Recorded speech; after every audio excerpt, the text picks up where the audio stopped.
So good afternoon, everyone. I want to welcome you to this training on Indigenous historical and intergenerational trauma. This training is being put on thanks to the Department of Mental Health in cooperation with the Abenaki bands with Dr. Fred Wiseman, who's here with us.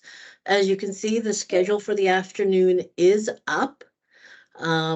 We're going to start with Dr. Wiseman speaking about Indigenous trauma. Once that's done, I'll take over and do a dive into historical and intergenerational trauma and resilience. And then we'll finish up with Fred and I doing 2 short presentations / conversations with all y'all about working towards healing. All right, Fred, I want to turn it over to you so you can introduce yourself and then get going. Okay, thank you, Kaya. Yeah, my name is, Fred Wiseman, a enrolled citizen of the Abenaki Nation, the Missisquoi St. Francis Sakoki Band. I am the director of the Vermont Indigenous Heritage Center and have been very interested and involved in the studying and teaching about the Abenaki community here in Vermont and elsewhere for nigh upon 35 years. So what I would like to share with you today is some of kind of a historical perspective coming right up to last May. Yeah. Okay, so the title of this is Health and Wellness of the American Abenakis. So I'm talking about the American Abenakis, not just the Abenakis. So this includes people on this side of the border in Vermont, except for the southeastern portion of the state, as well as peoples to the east. So if we'll, okay, so this is a slide here showing the Western Abenakis, which include not only the American Abenakis, but also north of the border, the Canadian Abenaki communities. There's 2 up in Quebec, and there's 4 or 5 American Abenaki communities to the south of the border. This also shows our very close relatives, the Penobscot, Passamaquoddy, Maliseet, and the Mi'kmaq people as well. So this gives you a little bit of a geographic grounding of what we're going to talk about. All right, so this is a shot. I think it's a good establishing shot of the Vermont Abenaki community. In this one picture here, we have citizens from all of the 4 bands here in Vermont and a few visitors from the east as well. And so this is a forgiveness moon ceremony that's held on the first new moon after the winter solstice. So this is a chance for us all to get together, drum and sing, remember those who have passed, and hope for a good new year. So the topic here is intergenerational trauma. And one of the kind of unique things about the Vermont and the American Abenaki community is that much of that trauma has been warfare induced, which gives them a very a different trajectory, I guess you could say, in terms of trauma. And the title of this slide is the old NARF, Native American Rights Fund slogan, the Indian Wars Never Ended. And so these are the 3 of the major periods of trauma that we've had. The New England Abenaki Wars, of course, when everybody was killing each other. Then state-sponsored genocide with the during the Vermont eugenics year, and then more recent state-sponsored ethnic erasure starting basically in the mid-1990s. I haven't had a chance to actually make it into a fancy PowerPoint yet. But if you look at the vertical axis, this is a estimate of the scale of the trauma, going from full-blown genocide down to ethnocide or active denial of ethnicity, down to, by the standard here, relatively benign racism to acceptance. And you'll notice at the beginning, around 1800, we were just finishing up hundreds of years of full-blown war that killed off, as we'll see in a little bit, a huge majority of the American Abenaki population. Then it collapsed down, and once the Bastaniak, or the Europeans, when they moved in, didn't perceive the Abenakis as a threat, it was just basically, old-fashioned systemic racism. But interestingly enough, toward the end of that period, the American Abenaki started to become accepted as interesting Vermont citizens. This is the era when people were making baskets, so they became interesting to tourists, and they also became hunting and fishing guides. And so this was a point of about, from about 1890 to 1895, up to about 1920, when the Abenakis were really well integrated into Vermont society. There's lots of old photographs of indigenous people during this time period. Then you notice there's a huge spike that goes back to full-blood genocide. This is eugenics. We'll talk a little bit about that later. That included up to and including sterilization, removing children from their homes, etc. After that, it collapsed once again back down into just racism. Then in the early 70s, about 77 to maybe, actually around 77 to about 79, there was a little uptick again. And this is when hunters and fishermen had a major problem with the Abenakis. They were afraid that if the Abenakis got state or federal recognition, that they would deplete the fish and the game animals in the state. But that withdrew very rapidly, and then we entered into a very small window of total acceptance. That's when Abenakis are really kind of the darlings of Barre, Montpelier, and Church Street and things like that. We were very much people were really interested in us and our culture. But then, bang, we came up against what has been called Dean's War, that we'll talk about, which was ethnocide, denying Abenaki ethnicity. And then once again, that after recognition was achieved, we entered into another period of acceptance, more or less just down to just basically racism. But you notice at the very end, it's uptick to ethnocide again. And this is the social justice war that we're suffering from right now. So one of the interesting things about this trauma, you notice it's not sustained. Okay, it's got peaks and valleys. And this is one of the unique elements in the overall history. Is it's almost like when you're in an abusive relationship, it often, the oppressor will beat you up and then say, "Oh, I love you," and then you come back and then you get whacked again, and then you go away, and then they'll tell you that you're important to them.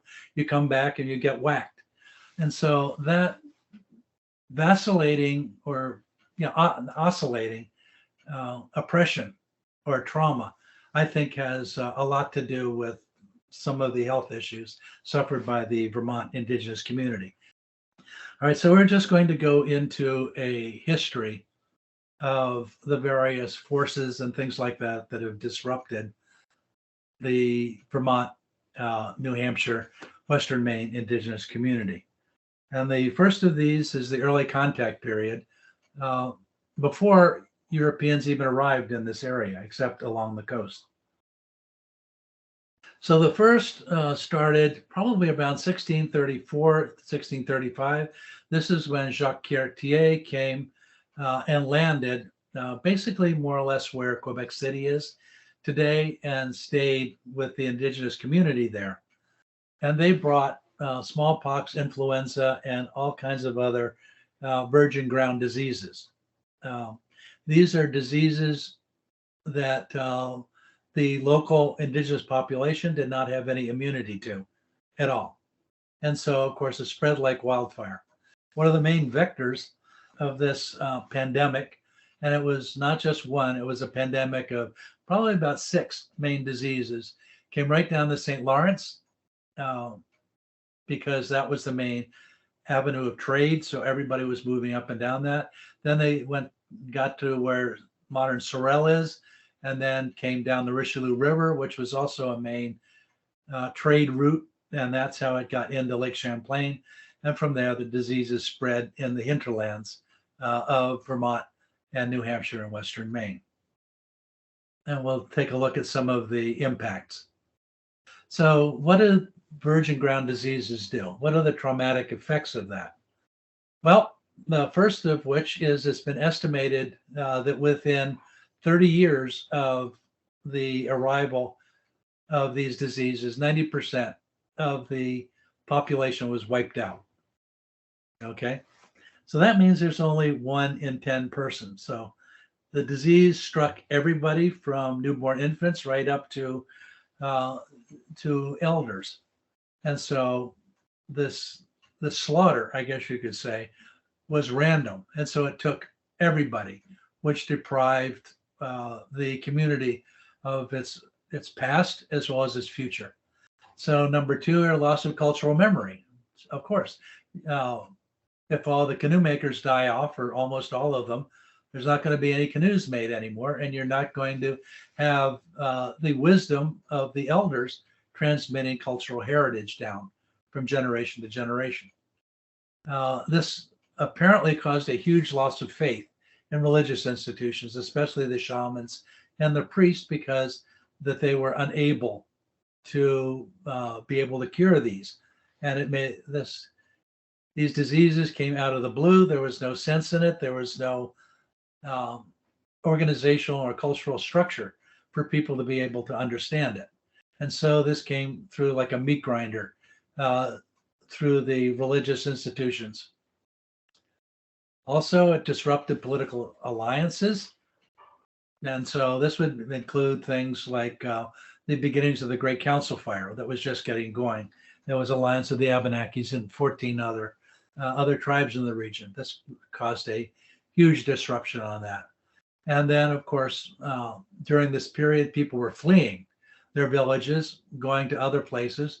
This would cause 2 things. First of all of a sudden you have all these immigrants moving into the area that stress the resources, and that initiates conflict, as well as, of course, the immigrants bring new diseases into it. So this the flight is a very important aspect of this virgin ground disease event that swept through this whole area in the 1530s. Of course, it destroyed territorial integrity and all kinds of other terrible things. So this was the first and probably the hardest hit in terms of actual population loss. When you lose 90%, everything is down the tubes. Here's one you usually don't get, the disruption of European trade goods. And these also penetrated Vermont well before any Europeans got to the area.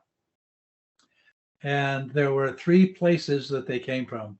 Of course, the most important, especially to us here in Vermont, was the French trade network. And once again, that's exactly the same series of vectors we had with the diseases. But also we had inland trade coming from the Gaspé Peninsula as well. And then along the coast with Weymouth and other English explorers along the Gulf, coast of the Gulf of Maine. They also traded to the Etchemins or the Passamaquoddies and the Suraquois people along the Gulf of Maine. And so from there, trade goods moved inland. And then we also, interestingly enough, and I really hadn't studied this very much until I got into the distribution of trade beads. I didn't know that there are these whole organizations that are designed to study trade beads and the movement of it. And so finding these resources, it showed that we even had quite a few forms of trade goods coming up from the Spanish as well. So we had 3 different sections. Now, so you'd think that this would be a kind of a gift. Well, not necessarily. So the disruptor, of course, is trade metal, trade silver, trade cloth, and things like that.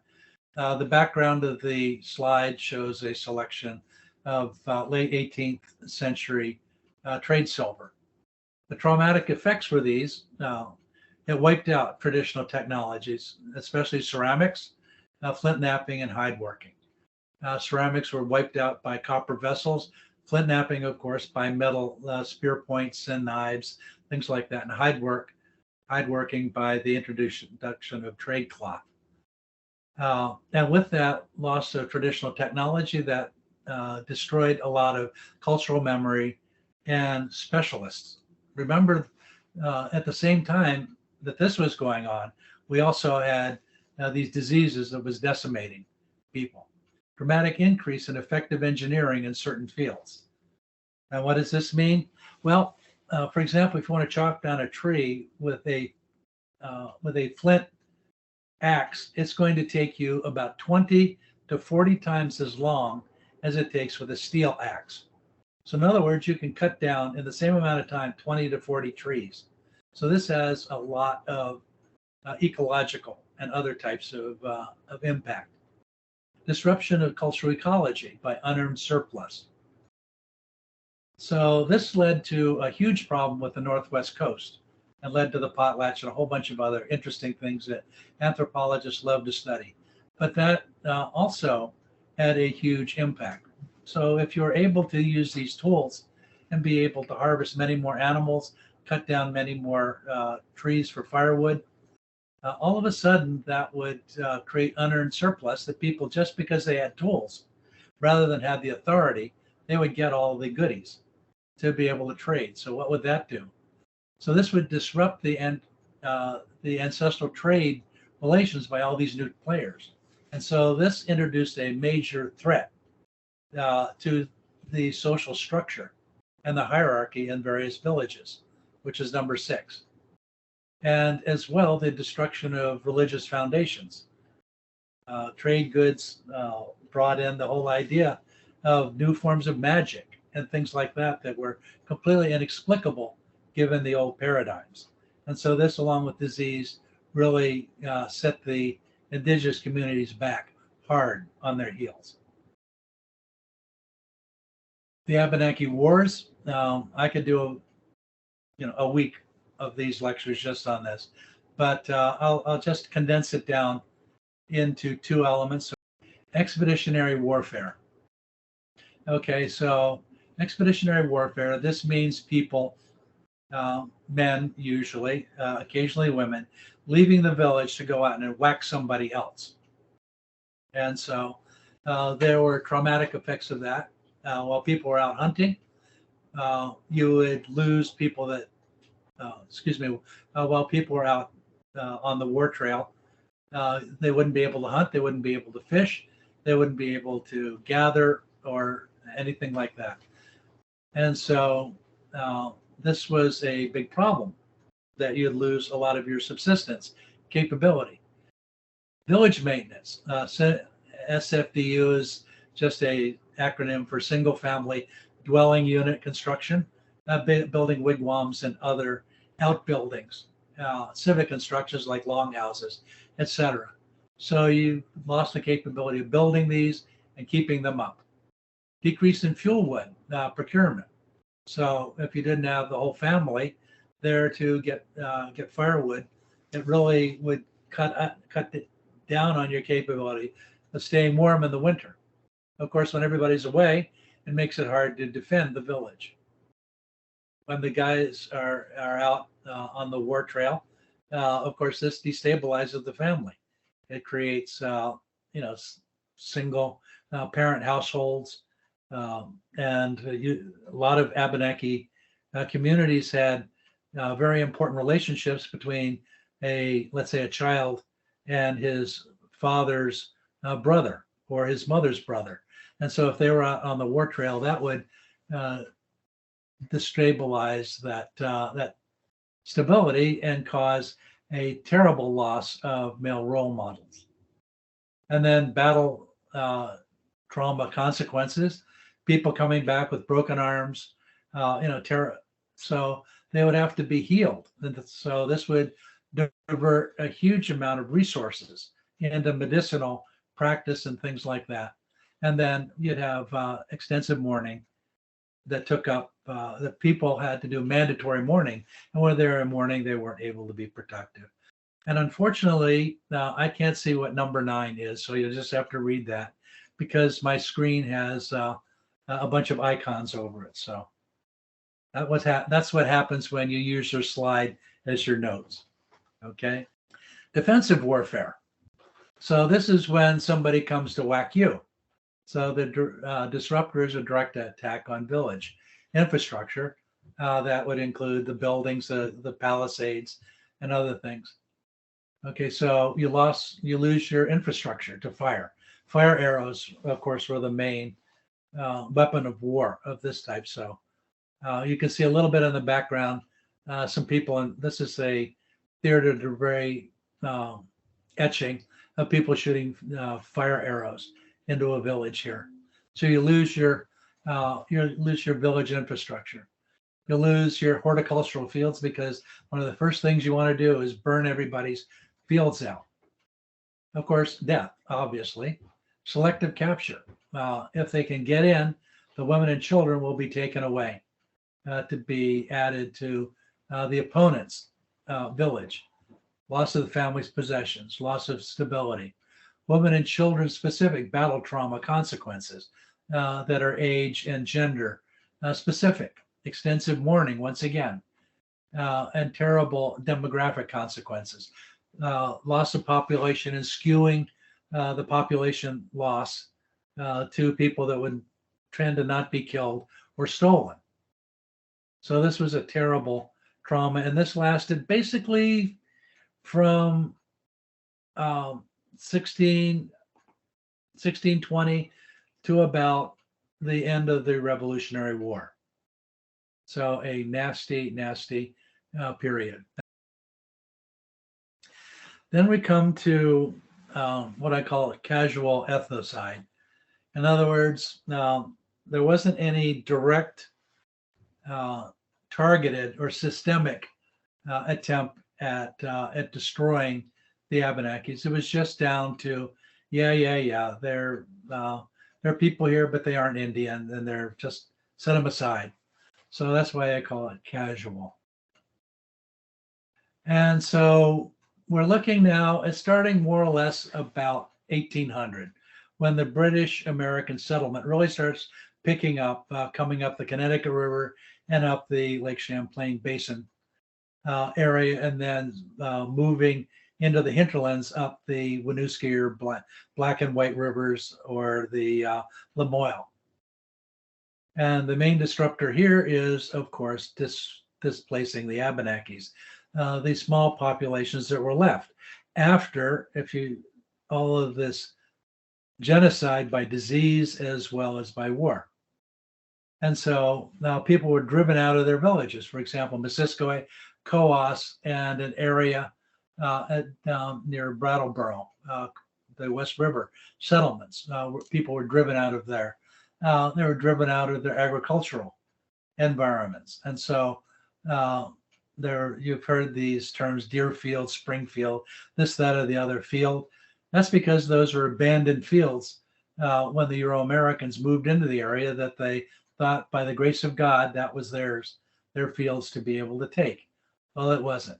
Loss of hunting and fishing grounds. Disruption of village and tribal social organization. And we'll get down to that in a minute. Forced into a cash economy. If you couldn't hunt, you couldn't fish. The only thing you could do was just give it all up and start making things for the Euro-American community, such as baskets, snowshoes, canoes, toboggans, stuff like that, clothing, and doing guiding. And so all of a sudden, people had to completely reorient their whole economic system. And this led to a terrible, terrible cost in the way that people interacted with the environment. If you didn't have your homes anymore, people had to become nomadic or peripatetic. And you hear that all the time in the 19th century that St. Francis Indians journeyed into Cambridge, and they stayed for a while making baskets and birch bark containers, or Abenaki Indians set up wigwams on an island in the Connecticut River Valley for a while and then moved on. Most important for me as a scholar and interest in actually what happened to the Abenakis, it disrupted the native identity. People had to transition out of a obvious native identity and take on other alternative identities that would protect the indigenous peripatetic or nomadic lifestyle and their capabilities of making baskets, snowshoes, and other things. And so all of a sudden, as the Indians stopped coming to Cambridge, all of a sudden you start seeing gypsies moving in. And all of a sudden down at the mouth of the Winooski or the Lamoille River, there are these colonies of river rats. And out on the islands, there are these strange people that are called the pirates that live on houseboats. So what you had was a shifting of identity to other classifications that were defensive. And some people have called this hiding in plain sight. It's not exactly that. They were maintaining their identity. Everybody could see it, but they just took a different name for it. I was going to say, talking about how things change, Fred, just for everyone who's in the meeting's information, is the term gypsies is one we don't use anymore because that community finds it highly negative and they prefer to be called Romney. But it's one of those language shifts that happens as we evolve and move. That's correct. But in terms of the history, this was a definite ethnic identifier for indigenous populations. So understanding that it still has its own historical importance. So yeah, that's a very important point. And then once again, destruction of the ecological balance.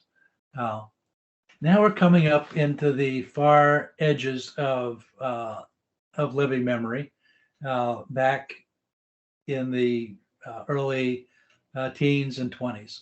And if you never knew this, East Barre, Vermont had a very large and very active Ku Klux Klan in it. And so this is the East Barre Ku Klux Klan that was very active in terrorizing the Franco-Vermont community, as well as the local indigenous community. And so there's just a little historical aside for you. And the main danger that we really had was the beginnings of social services and a philosophy that scholars have called Wilsonian progressivism.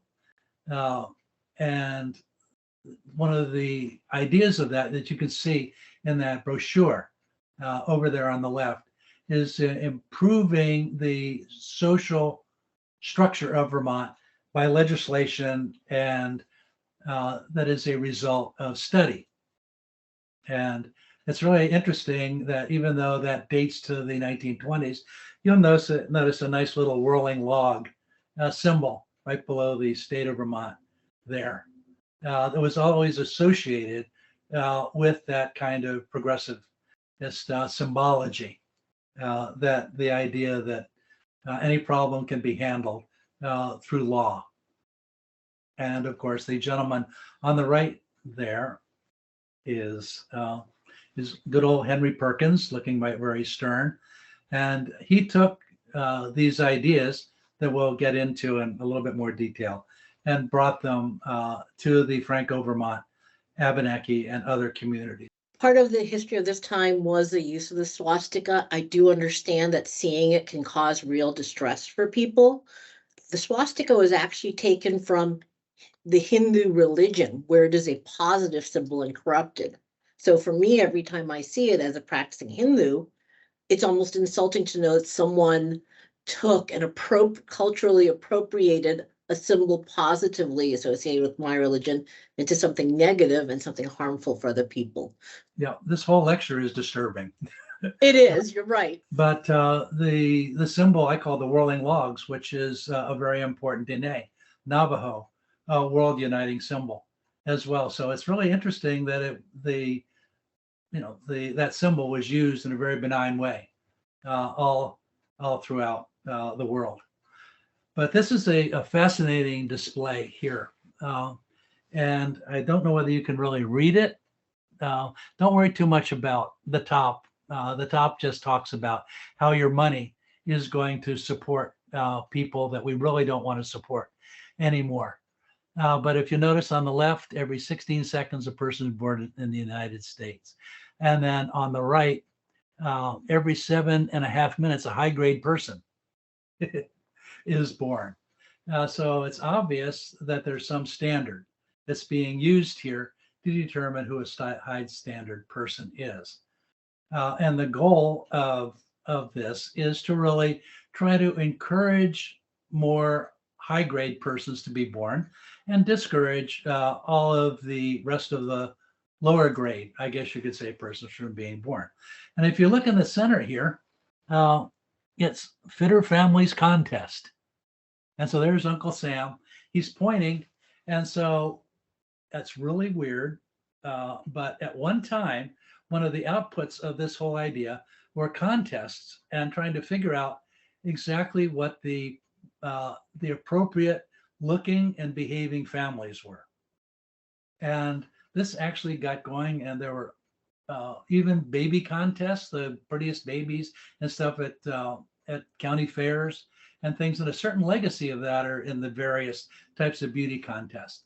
And so this is one of the places that it really got started. So the goal of this was, if we're spending so much money on keeping the poor and the people that are challenged in various ways, physically, emotionally, mentally, why don't we just solve the whole problem by encouraging more people who are fit to have more children and discourage people who are not fit to have less? Seems really simple, doesn't it? You'll notice that I'm just ignoring the whole section about what happened because I have been advised by my elders to not talk about what happened to individual people and how that happened to them.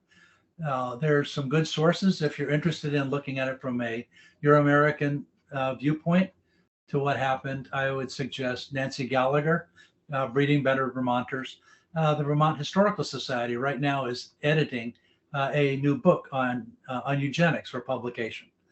But the idea is, even discussing this brings that misfortune of what happened to our communities into the present.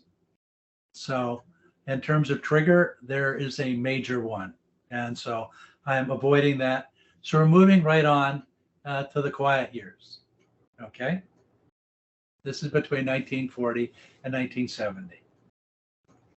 And in the 1960s, we have information, actual oral history information. Back in the 1960s, the Vermont Abenaki community that became Missisquoi was actively meeting around kitchen tables, oftentimes over beer and cigarettes, to discuss native concerns. And this really became focused in the late 60s and early 70s by a series of people who decided to basically express their indigenous identity to the rest of Vermont.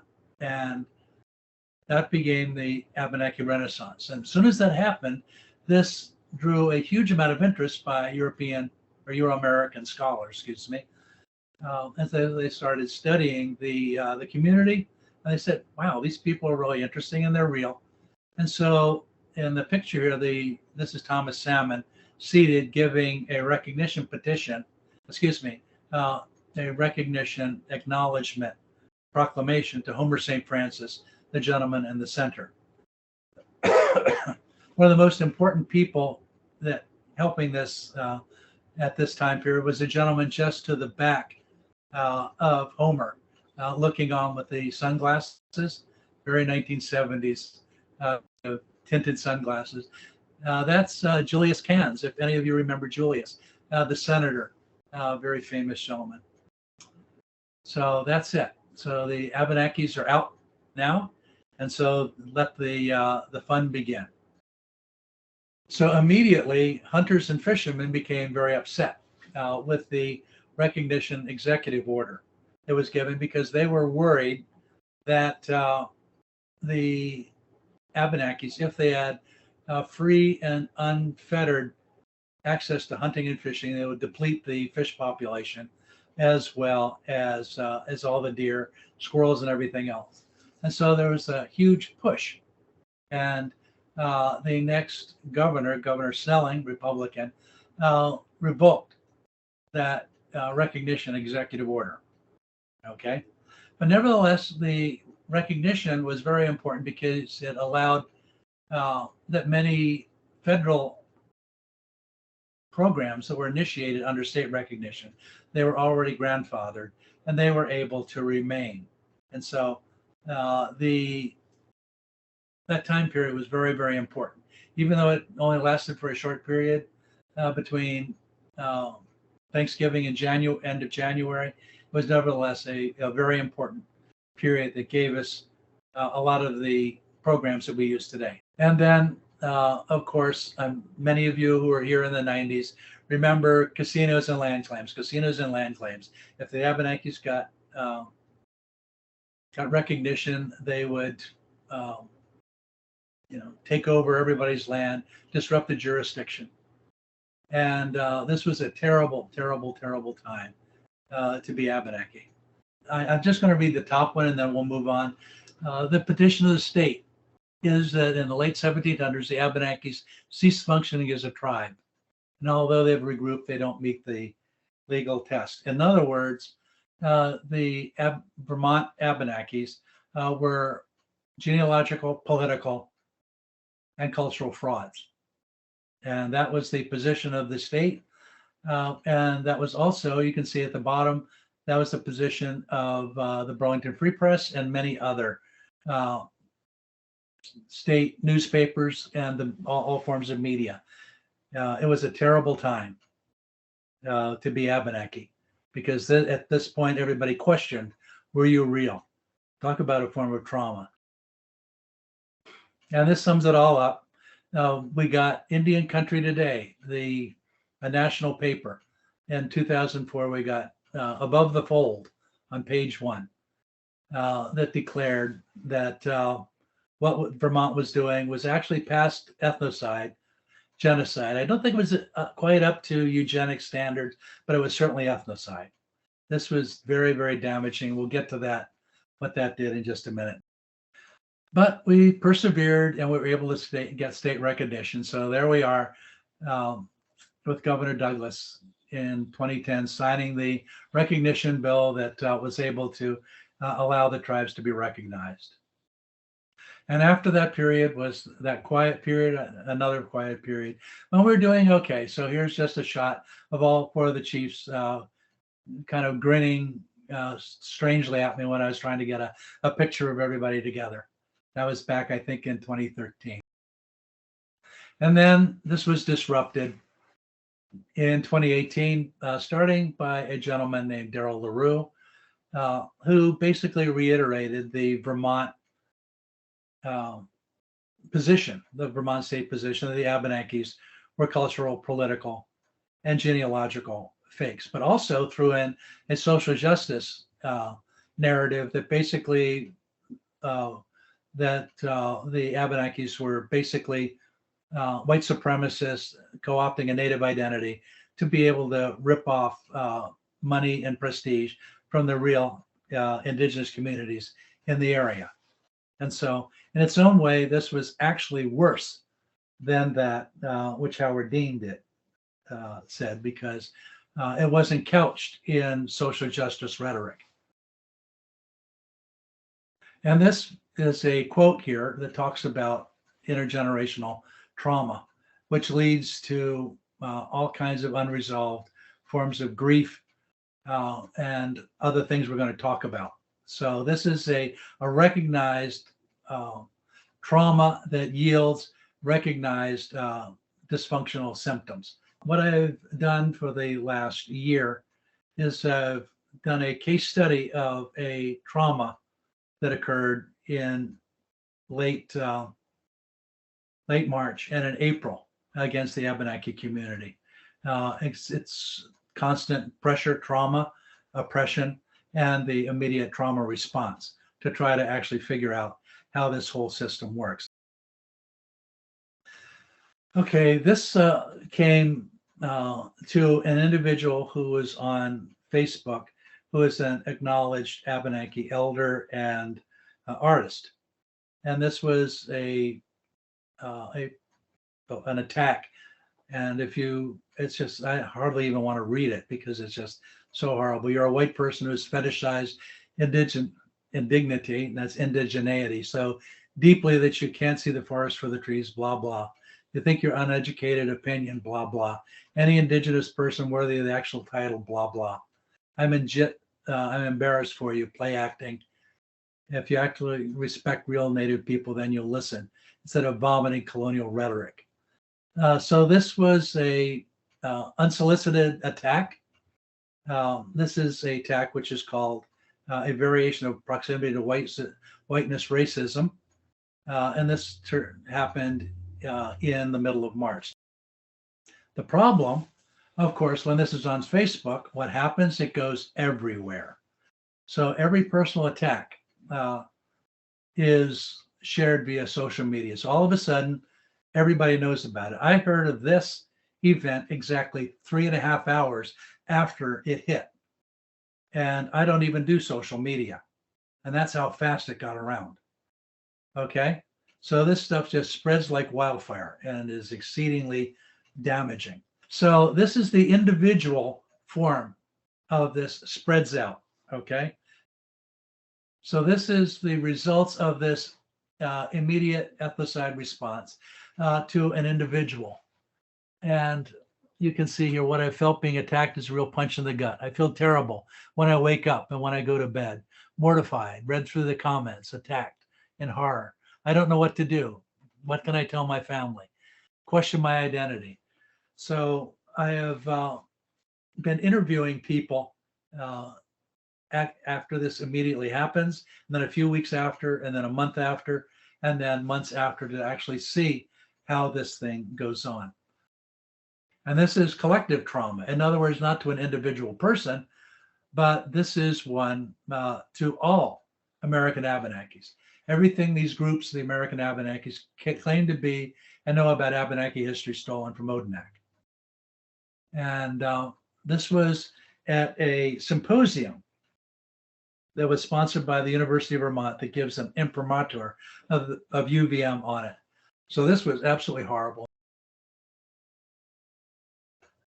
So these are some of the immediate trauma responses to that. So it just, well, you can read them. It makes me angry and sad to be represented. I'm angry and depressed.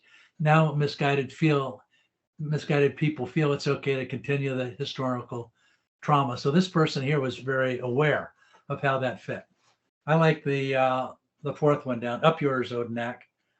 They made me feel angry and doubt myself. Even creeping into people's dreams about having the oppressors coming to Vermont and attacking my heritage.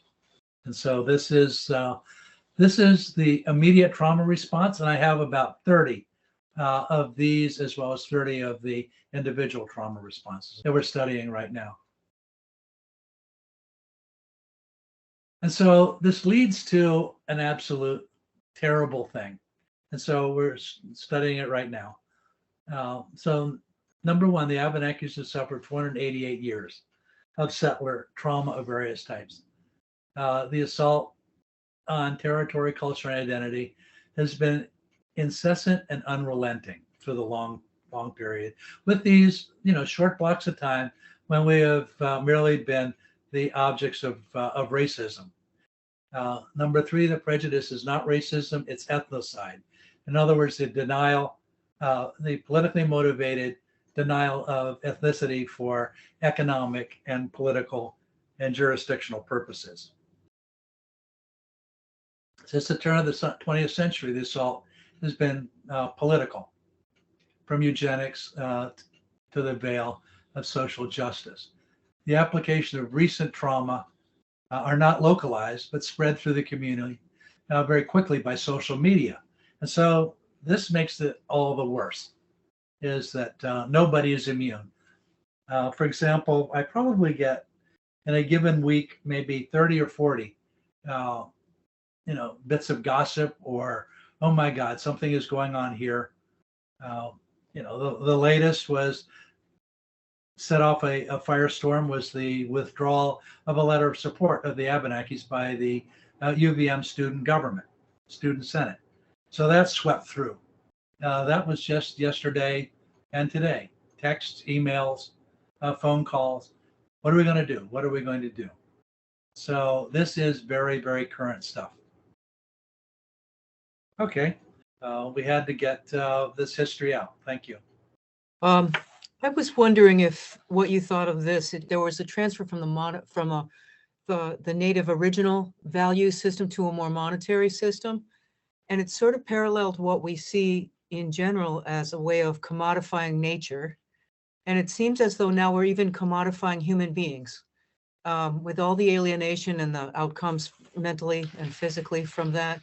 I just see that as a long, trajectory, and I wonder what you think of that. No, you're absolutely right. And I mean, it's really strange that in order to survive, people had to give up basically their ecology. There's a whole history of what's called the fur trade, where people, to be able to survive, they had to adopt European technologies such as guns, traps, and things like that to be able to hunt and fish much more efficiently, causing depletion, of course, to be able to trade to get more guns, and other things to be able to be more efficient. So they were drawn into this. It caused a huge amount of disruption. And there are certain anthropologists, for example, Robert Carnero, that have actually brought up this kind of disruption that you get with commodification that starts demeaning human life. And so this led in some parts of North America. We don't have too much evidence for that right here, but in North America and certainly in South America, with this commodification led to increased nature of warfare. We didn't have it in the Vermont area, but the upper Midwest, actually during the fur trade, what we call the beaver wars for access to beaver hunting territories, led to warfare, which is, of course, the obvious ultimate form of degrading human life, is to take it so you can get more beaver skins. Other questions?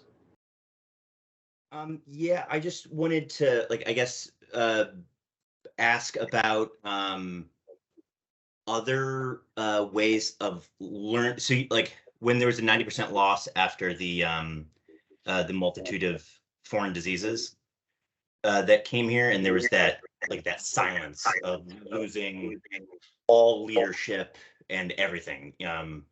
If there's a way for, I'm non-native, to understand or to get resources to, I guess, better understand that that aspect, and maybe what was lost more, to help inform thoughts going forward.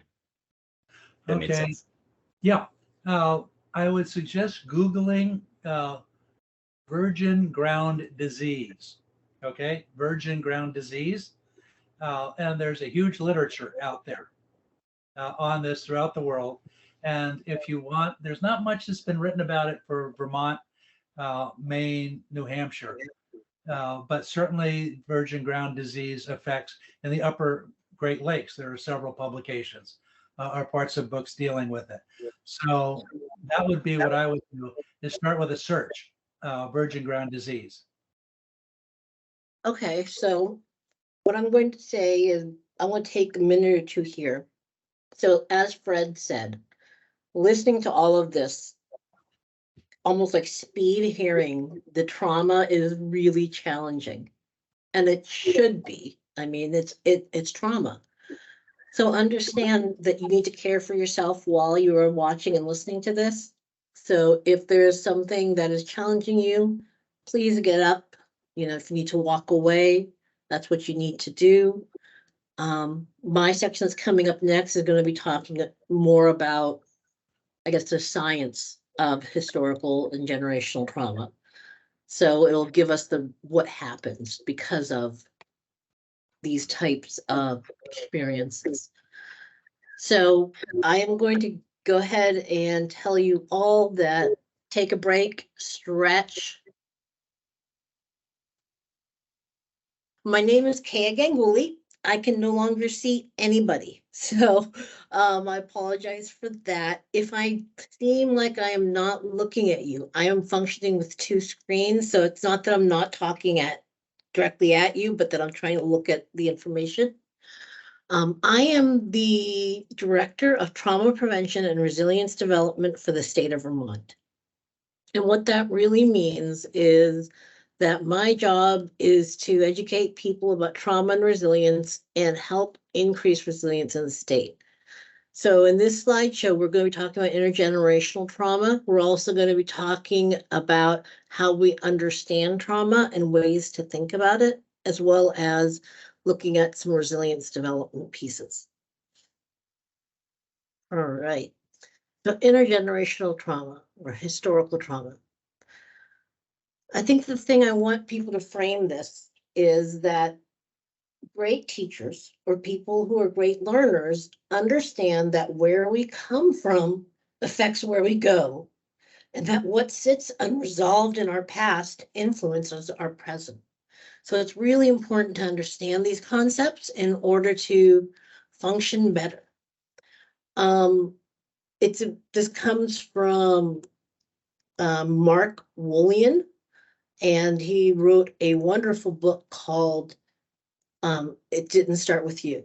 So understand that no matter what we're going to talk about, when you're thinking about how this might apply to you, that our parents are our parents, regardless of whether they were good parents or not. The family story is our story, and that story resides within you. So what is trauma? We've been throwing that word around a lot. How do we think about it? How do we define it? So experiences become traumatic, quite simply, when they overwhelm a person's ability to cope. Traumatic experiences come in many forms, ranging from one-time events like your house burns down, to experiences that are chronic or even generational, like what Fred was talking about in the first hour. And exposure to trauma in childhood is really common. And the risk for exposure to more than one type of trauma is very high. What you need to understand, though, is the context in which things happen can increase your risk of experiencing trauma. So if you're already in a situation, let's say you come from a family who has suffered generations of trauma, which have affected them. A trauma will come around in your generation and may hit you, and it's going to hit you harder because you have fewer, let's say, defenses up against it. So let's talk about us, because I want you to really take this information, think about it. We have all been experiencing traumatic events over the past few years. We've been through a pandemic that still continues on. We've been through elections that have been really nasty and contested. We've had civil rights movements like Me Too, Time's Up, Black Lives Matter. We've seen armed unrest both here and in other countries. The pandemic doesn't seem to have an end. You know, I think all of us thought there would be a beginning, middle, and end to it, but there doesn't seem to be like this neat, tidy ending. And in addition, you have everyday stressors. So understand that some of the things you're experiencing will affect you, and that can be really challenging to deal with any one of these things, but the fact that all of these things happen so close together can overwhelm the most grounded person's ability to cope. So we're going to talk, first of all, about ACEs and PACEs, because we talk about them a lot. So ACEs stands for Adverse Childhood Experiences, potentially traumatic events that occur in childhood from 0 to 17. Some examples, as you can see, are physical abuse, sexual abuse, emotional neglect, mental illness, divorce. Understand that other things such as having a family member attempt or die by suicide. There's also things like that you see, like substance abuse that are around you, mental health problems of the adults in your life, instability due to parental separation. Now, we've all heard that ACEs are linked to chronic health problems, mental illness, substance use problems in adulthood. They can also negatively impact education, job opportunities, and learning potential. Here's the thing. Really, honestly, the original ACE study, what they did was ask a series of questions, and then they said these were the top traumas listed. So we took them to be ACEs, and that's what we focus on. What you need to understand is there's much more than just this list. And there are things that are traumatic that people will experience again and again. And the other piece to think about when you're thinking about ACEs is that ACEs is a public health study. So it was created to study a population, which means that the interventions for ACEs should be at a population level, not at an individual. You may have all seen those quizzes or assessments that let you get a cumulative ACEs score. This is uninformative at an individual level, because all it tells is that, oh, so this person had an experience with physical abuse, they have a divorce in their family, one of the parents had a mental illness, but doesn't give any kind of coherent clinical or treatment intervention, and doesn't lead to actionable steps. So let's say you know that the only thing you know is that this child experienced sexual abuse. Okay, tell me what intervention you're going to do outside of removing them from the home. What do you know? You know, the other issue that you need to understand is that for some kids, maybe physical abuse was enough to be really traumatic, and for another kid, it wasn't. Every person is an individual, and every individual acts different. The other issue that happens is some of these things you see disproportionately in poor communities and communities of color, because they tend to have fewer wealth type resources. But given the way that, structural, social, cultural, and institutional racism and equities promote adversity, this seems to validate that, okay, that's oppression. But it's problematic because what it's saying to you, if you truly believe ACEs is going to doom you forever, is that this community, this Black community, let's say, that lives in poverty, is going to be biologically, psychologically, socially, and cognitively deficient for the rest of their lives. And every person is going to have issues because they don't have resilience. So understand that this is just the beginning, and it's not the only thing we should be looking at when we're working with kids or adults. It doesn't untangle the negative outcomes that correlate to each other. And remember, for those of you who have taken stats classes, correlation does not equal causation.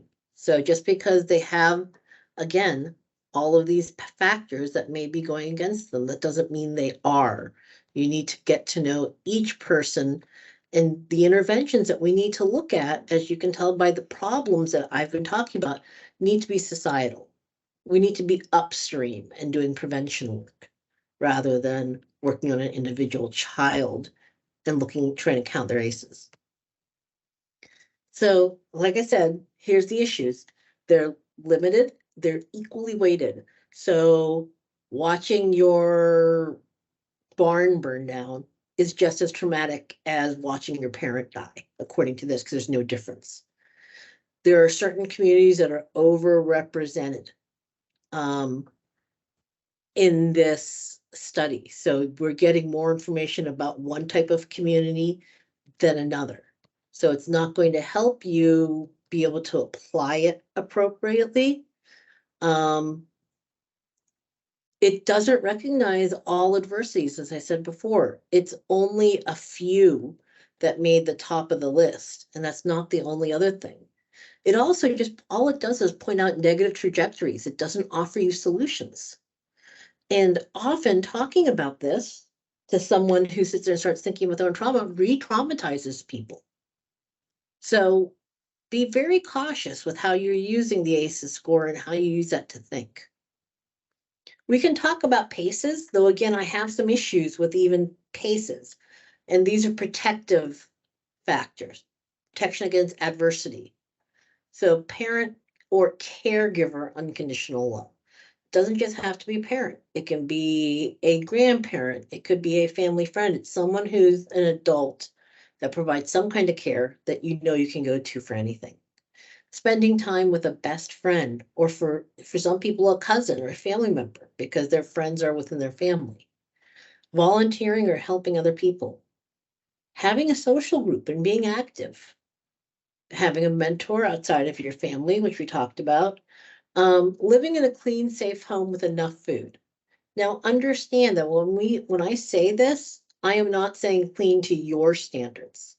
If the family lives in it feels that the home is safe, that it might be messy, but it's clean, they have food that they can eat. It may not be food you approve of, but they have food they can eat, but maybe some of it will be as what people call junk food. A lot of it's in how people take things. Having opportunities to learn new things, having a hobby, playing in sports, and having routines and fair rules at home. And again, fair is a very loaded word. What does that really mean? I think a better word would be understandable rules that are explained and are based in logic and make sense. So that's my overview of the science we have right now with the critiques, so you can think about this logically and objectively. Now we're going to get into epigenetics, which is a large part of historical trauma. This is a lot of information. It is dense. I'm going to try to get through it in a way that's understandable. I will be honest, I smacked my head against a wall while trying to do this. Science is not my strong point. I will be the first person to say that, but also trying to make this understandable to almost anyone was really challenging because it is pretty dense information. So, epigenetics are the study of how behavior and environment can cause changes in gene expression. And gene expression is how often or when proteins get created from instructions within your genes. And these proteins help your body and your brain and everything function.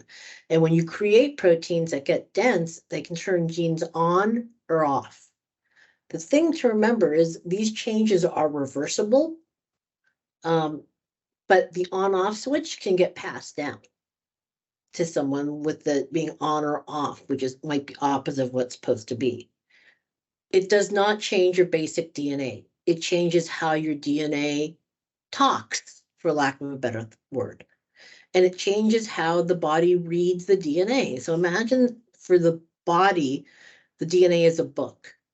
And the way they read it is to run their finger underneath each word. Well, the new DNA might make that person think, okay, now I have to read it without running my finger. I'm going to use a ruler.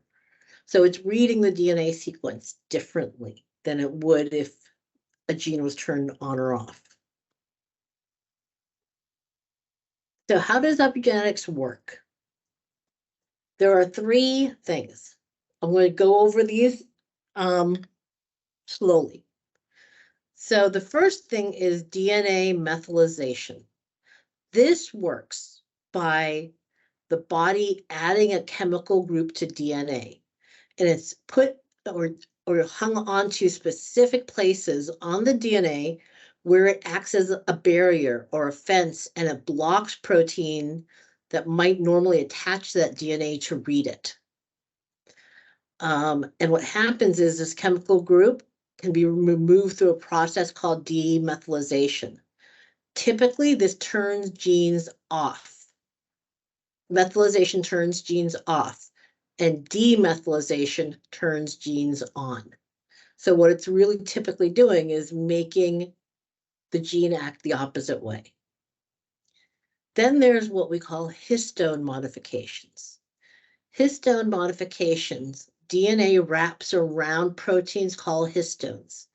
And when these histones are tightly packed together, the proteins that read the DNA gene, the gene that can't access DNA, so that gene expression is turned off. When histones are packed loosely, so think of like a box of peanuts, the packing peanuts. If it's really packed tight, you can't move at all. But if there's packed really loosely, you can sort of wiggle things through. So the more loosely histones are packed, the more DNA is exposed. So the easier it is to access and turn that gene on. So understand that chemical groups can be added or removed from histones to make the histones more tightly or loosely packed, turning those genes on or off. So finally, we're going to talk a little bit about non-coding DNA. So your DNA is used as the basic instructions for coding and not coding what we call RNA. Okay, coding RNA, which are made by your genes, are used to make the proteins we've been talking about. Non-coding RNA helps control how your genes are expressing themselves by attaching to the coding RNA along with proteins to break down different RNA so it's not used to make proteins.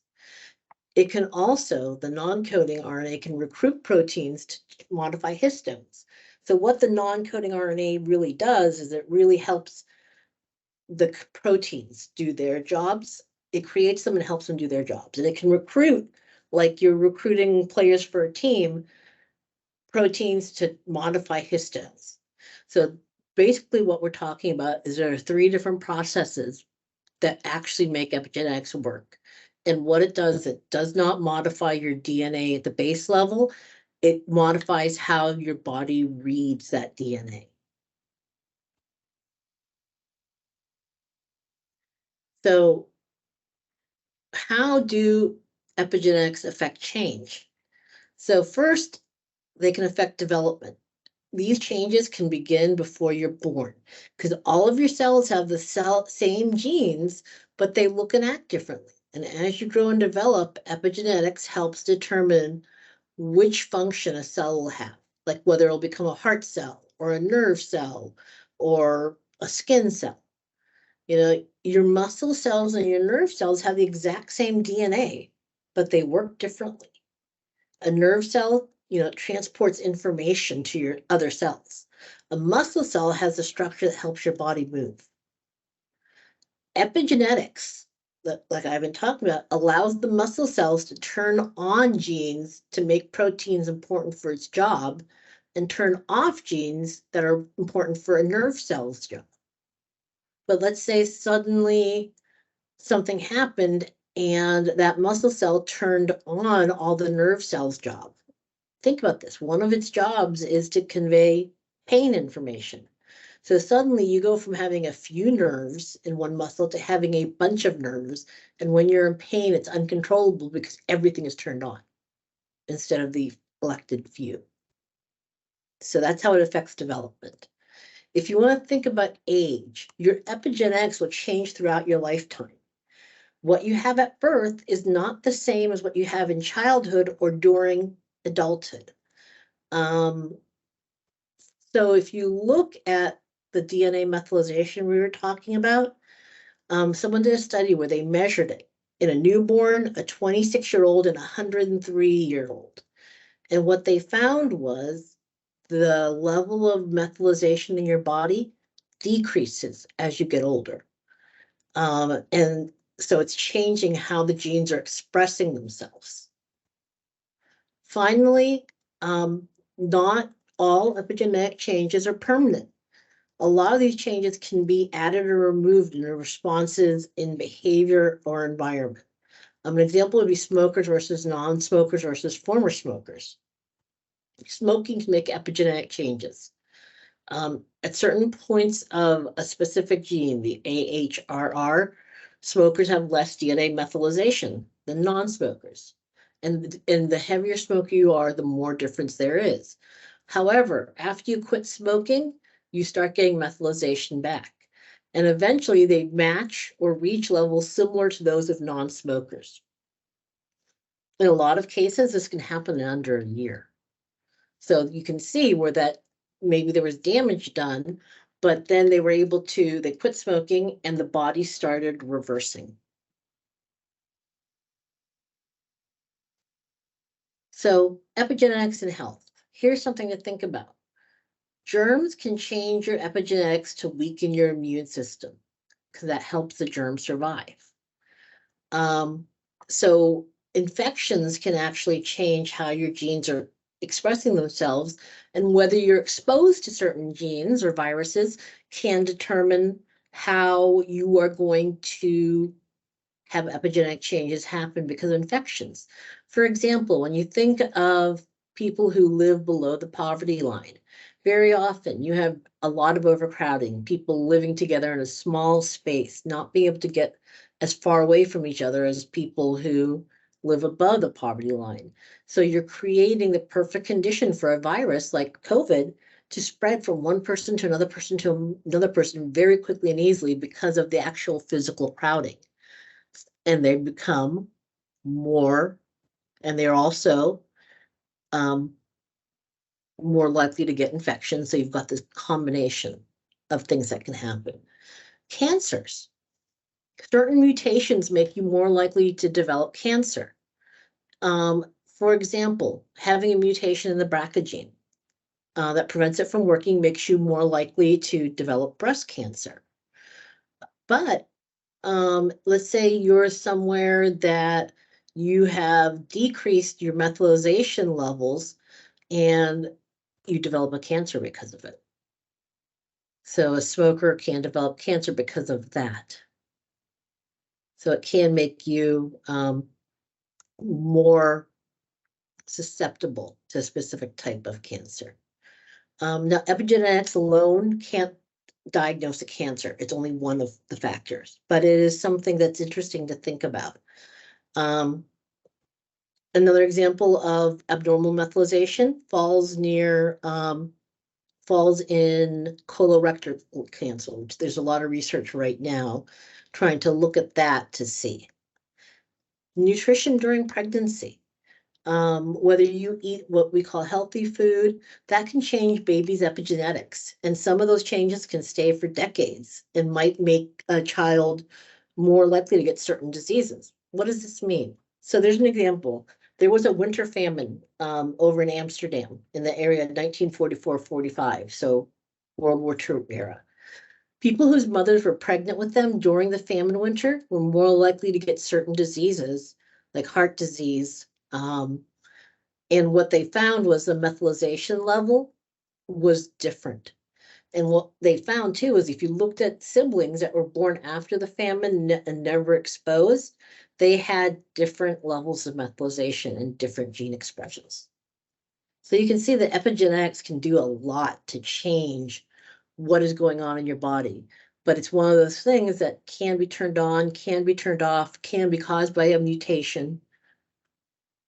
If you want to learn more about epigenetics, because this is a very light overview, and Joanne, who's organizing this, will be sending out copies of the PowerPoint.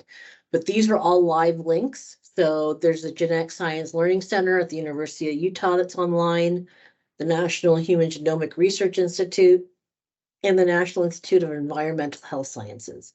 Great places to go to find out more information. So to understand these pieces, we're going to talk a little bit about transgenerational trauma. So first of all, thing to know is a dominant culture perpetuates mass trauma on a lesser known culture generally. We're talking about things like the Trail of Tears for the Cherokee, World War II for people who were Jewish or Romney or part of the LGBTQIA plus community. The affected population will show physical and psychological symptoms throughout their life because of transgenerational trauma. So in other words, they have not experienced the trauma personally, but the people behind them in the generation, their parents or their grandparents or someone there experienced trauma that changed the way their genes express themselves and passed that type of expression down to the child. So in other words, a trauma response is passed through generations. This is also known as historical, generational, intergenerational. I like transgenerational because it really applies that movement across generations, and it doesn't apply a sense of history. So understand that it goes from one generation to the next, and it can be silent, it can be covert, it can be undefined, and surface through like really fine nuances, and it could be taught through people's lifetimes. There is a researcher at the University of Nevada who really talks about a threefold definition, which is under the definition, the transgenerational trauma. Those 3 points are the points that she uses to define this. Is that dominant culture perpetuates mass suicide, mass trauma, affected population show physical and psychological symptoms, and trauma responses passed through generations. So when we're talking about dominant culture perpetuates mass trauma, we're talking about colonialism, slavery, war, genocide. So that's what happens first. So then you start seeing physical and psychological responses to this in this population, and they pass that down. So this is truly something we need to think about. Let's say we have a kid that's struggling in school, but as far as we know, they have no trauma or direct trauma that we can identify. Maybe we're looking at historical trauma. They may just have learned, or their genes may be turned on to a separate way. And this is something that you need to work with the entire family. So understand that everyone is susceptible to generational trauma, but there are specific populations that are vulnerable due to their histories, such as the Abenaki. Know that being systematically exploited, enduring repeated and continual abuse, racism, and poverty are all traumatic enough to cause genetic changes. So African Americans in the US and around the world are particularly vulnerable. They've had generation upon generation of abuse, racism, exploitation. Also, another example would be the families affected by like the 2004 tsunami in Asia, or a hurricane, or what happened in New Orleans after Katrina. These families are going to have traumatic reactivity probably for generations to come. People who have spent years or decades enduring war. So let's think about what's going on in the Ukraine now. Domestic violence victims of domestic violence, sexual assault or sexual abuse, and hate crimes are other things that can create generational trauma. So know that the specific populations where you're really going to see like more generational trauma or transgenerational trauma are people who've been systematically exploited, people who've experienced repeated abuse, people who experience racism, and people who experience poverty. So what are the psychological and physiological effects of trauma? So first of all, it can be covert, silent, undefined. It may surface through nuances or small behaviors, and it can be taught. Know that there are higher rates of distress, in children who experience, who have not experienced, but the parents have experienced extreme trauma, like Holocaust survivors, which is where the idea of generational trauma was first recognized. Any type of extreme prolonged stress had adverse psychological effects on this generation, and that gets passed down through generations. And yes, it's epigenetic, but it's also behavioral. So understand, this is only, epigenetics is only a piece. So let's say you have a parent who had suffered extreme abuse and is unable to demonstrate love. You know, they're not the type of person who's going to give you a hug or who's going to say, I love you. It makes them very uncomfortable, but they work really hard. They make sure you have a safe home. You know, they make sure you're taken care of. Those kids may grow up thinking that actions are how you show love, that you don't say the words, that you're not physically demonstrative. So they have been taught, because of a parent who is traumatized, the way you express love is by working hard and taking care of your family. So it can change. You know, epigenetics is a part, but there are other parts as well. So the other piece that can happen with transgenerational trauma are actual psychological effects like depression, low self-esteem, anger, self-destructive behavior, and fixation on trauma. So what are the psychological and physiological effects when you think of this even more? You're going to see hypervigilance. So people have anxieties, a sense of a shortened future. They don't trust the system. They may have high levels of anxiety, depressive disorders, panic disorders. Their fight or flight response may be increased and much more likely to be set off than a person who didn't have the same experiences that they did. Self-esteem and confidence can be really low. Sleep disturbance, that's a really big one. Substance abuse disorders used to numb. There is numbing and detachment. Respiratory symptoms, intrusive thoughts and memories, flashbacks, self-harm, disassociation. There's a lot of different psychological facts and things that can happen. And again, they're going to be different from person to person. There's no one right way to manifest this. So one of the things that happen is trauma affects your immune system. It becomes dysfunctional, and it's either too active or not active enough. So you have more autoimmune diseases or greater propensity for illness. I can give you a personal example. So I come from India. My family lived under colonial rule for generations. My family was very much involved in the fight for India's freedom from Great Britain. They marched, they hunger struck, they did lots of different things, and they experienced a lot of trauma. And we have a thread going back that we've traced back now 4 generations of autoimmune diseases on both sides of my family. So it's not that you're saying that it's just one side and it must be genetic. It can be partially because certain genes may have been turned on or off, but not. And the interesting thing is it's not just one autoimmune disease, it's a cluster. Rheumatoid arthritis, Sjogren's disease, psoriatic arthritis.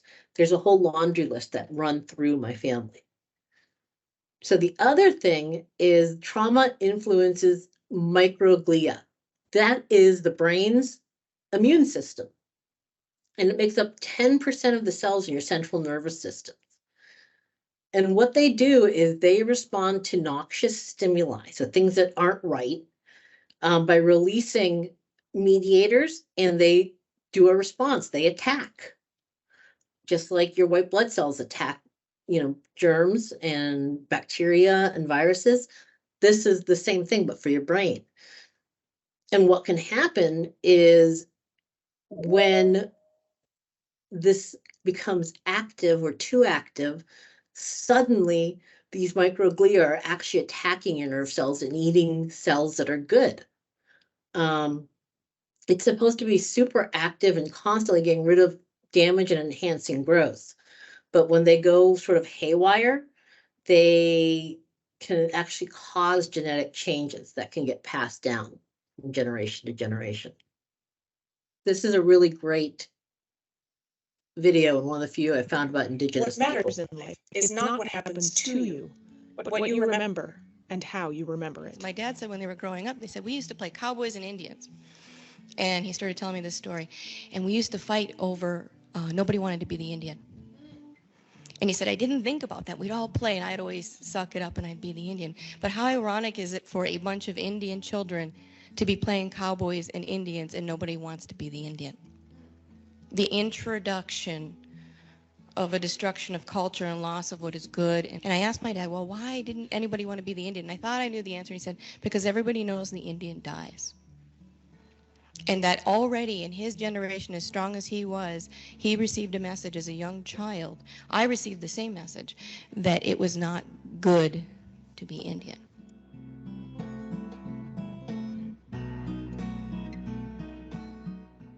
Slavery, colonization, forced relocation, and other historically traumatic events in generations past have lingering and profound consequences today. But what is historical trauma? Historical trauma has to do with collective, cumulative emotional wounding over and across generations that results from massive cataclysmic events. These are events that don't just target an individual, but they target a whole collective community. Things like forced relocation from traditional homelands, like the Trail of Tears, like my ancestors went through. But the process that our communities talk a lot about is that the trauma is held personally, and it can be transmitted over generations. So even family members who have not had a direct experience of the trauma itself can feel the effects of that event generations later. Does historical trauma only affect certain groups of people? What really helps me to help people understand the notion of historical trauma is that it's actually a phenomenon that lots of communities, indigenous communities, or people all over the world have sort of kind of struggled with. It's not something that specifically is only owned by tribal people or indigenous people. It gets articulated all over the world. Historical trauma is widespread, affecting many communities across the globe. Observation has, from the empirical side, started with work on the Holocaust survivors. And there's a lot of work on intergenerational transmission of trauma. And it's moved into also looking at Japanese internment survivors, Armenian survivors, descendants of their Holocaust, and so forth. So there's been some more empirical work in this area. And you can imagine trying to track trauma over generations and trying to tease out what is the impact over generations on this child, combined with whatever traumatic events they've gone through in their childhood and in their lifetime. Historical trauma is passed on across generations. Well, I say to you, acknowledgement is due my grandfather, Pop. He never told us the stories of why he did certain things. He never shared with us why he never cried, for example. He never shared with us why he walked out the door when my grandmother cried. Why he turned his back when she cried.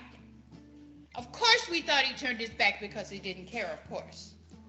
But he turned his back, as I look back now, because the pain has no words. I still have the images of him dealing with the limitations that he was up against. I can only imagine the pain. But what I do know is that it didn't go away. It came inside into those of us who followed him. No one ever talks about the moment you found out that you were white, or the moment you found out that you were black. That's a profound revelation. The minute you find that out, something happens. You have to renegotiate everything, and that's a profound psychological moment. I saw a water fountain that said white in color. My family was 7 kids by then. We drank a lot of Kool-Aid. So colored water, that was in my cognitive schema. So I go toward this colored water fountain. And while I'm there, just before I get there, there's a little white girl who saw that same colored water fountain, and she was just about to turn the sprocket when her mother came and grabbed her by the arm. And she said, "You cannot drink from that colored water fountain." And she said, "But I want the colored water. I want the colored water. Oh, I want the colored water." So I knew it must be good. So I run to the colored water fountain, looking for my mom, making sure she won't stop me from drinking. And I turned the water fountain, and it was clear, just like at home. That day, that trauma, I remember to this moment. For African American communities, historical identity and understanding is inextricably tied to the reality of enslavement. It ties us to enslavement with what an awful terror, 400 years of trauma we experienced. And for us, we talk about it as being utter cultural erasure.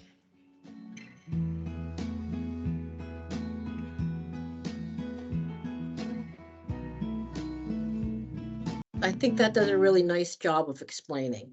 So what I did for everybody is I grabbed references again for people who want to know more about all of these topics. Some of these are references that I actually used to create this presentation. Others are good information. These ones are all online. If you're like me and you are a reader, these references are amazing books to read. They really focus in on trauma and understanding historical trauma and how to move through and transform historical trauma. All things that I think are really important. So that is my overview, and I went through it really quickly. Hi, I'm just curious as to how one would handle like the sort of glamorization of Native populations by non-Native people. For example, it feels very invalidating to me, challenging some non-Native folks. You know, I think I've met like 50 families who have like a Comanche princess in their in their lines or something, when clearly, you know, that's probably not real. But I guess my question is, how do you deal with challenging that kind of line of thinking? So there's two sides of this one. One side is you're right. There is people want to be perceived as special, and they perceive that by doing this, they are. The other part, though, is you can't tell what someone is by looking at them. So they could be accurate, that they do have some, and making an assumption that they don't based on how they're coming across is not also good. For example, a good example is every time, it's not glamorization, but I've grown up in this country and I'll start talking. As you can tell, I have no accent, and I'm sure you've all heard the Indian accent on The Simpsons or one of those other shows that fetishizes Indians. And I'll be talking to someone and they're like, "Where are you from?" And I'll be, "Pittsburgh." "No, where are you really from?" It happens constantly. Or people will say, "Oh," they hear I'm Indian. "Oh, that means you make really good curry, doesn't it?" Well, do I? Yes, I love to cook, but that doesn't mean all Indians know how to cook. So there is a glamorization. India, are you kidding? I can go on for about 2 hours or more about the yoga movement in this country and the cultural appropriation that happened with yoga. So understand, I think part of it is, Deidre, is working through your stuff and understanding that you can challenge it, but at the same time, it's a difficult line to walk. But I do hear what you're saying and how challenging it is to be on the other side of that. So I wish I had a clear answer for you. I generally don't, unless you know for sure that someone is really, 100% wrong or right. It's hard. Good morning. Hello. To answer that one question, so when folks talk to me about their Native connections, sorry, I ask them how they honor that. How do you honor your traditions? It's sometimes hard. Mm-hmm. So, sorry.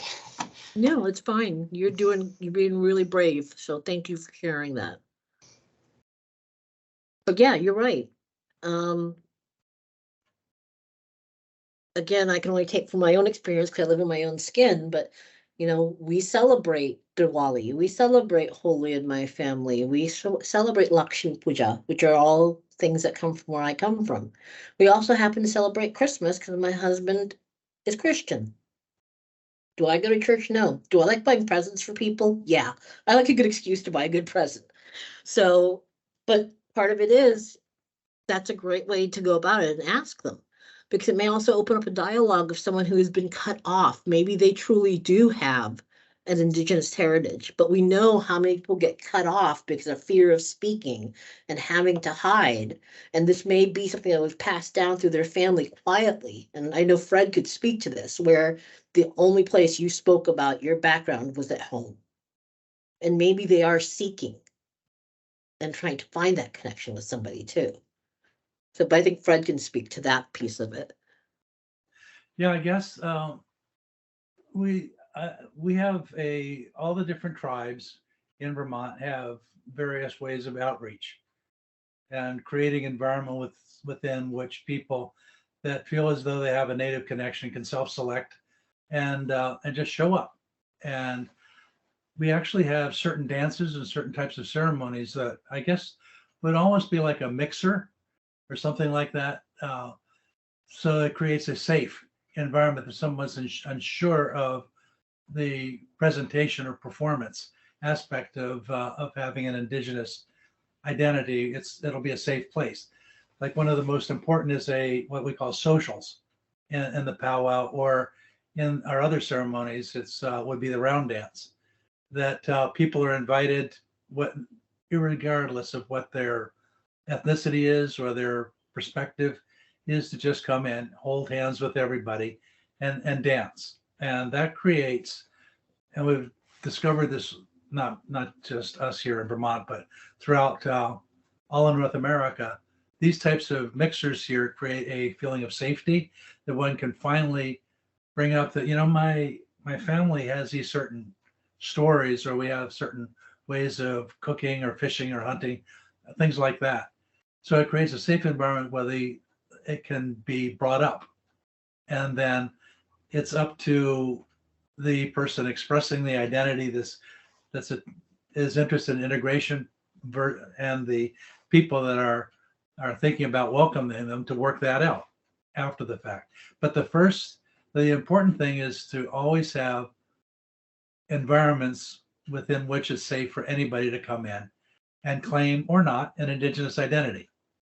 And that's one of the things that I find is always so fascinating, is to have people, after they go through that, I'm kind of seen as the historian guy, or the guy that knows the culture and, you know, that kind of stuff. And so almost immediately after these first contact types of situations, people will come over, you know, and talk to me. And then I'm able, from my experience, to say, if you're over the Northeast Kingdom, Nulhegan, go check out the Nulhegan website. And there, you know, and then that gives them a chance to then get into family, if not, you know, and stories and stuff like that. And it could even lead to being able to apply for enrollment in one of the tribes.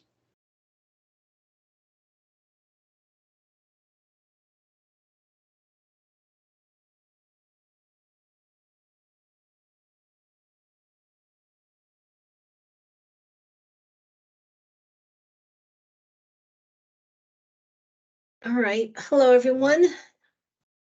I just have a really quick, short piece on working towards healing. So I want to start with a quote. I do this often. So understand that historical trauma is not just about what has happened in the past. It is about what's still happening. Just because we're talking about historical events does not have long-term consequences. So as we said before, historical trauma experiences typically, genocide, slavery, forced relocation, internment camps, refugee camps, destruction of cultural practices, disenfranchisement. These experiences shared by communities can really result in cumulative emotional and psychological wounds carried across generations.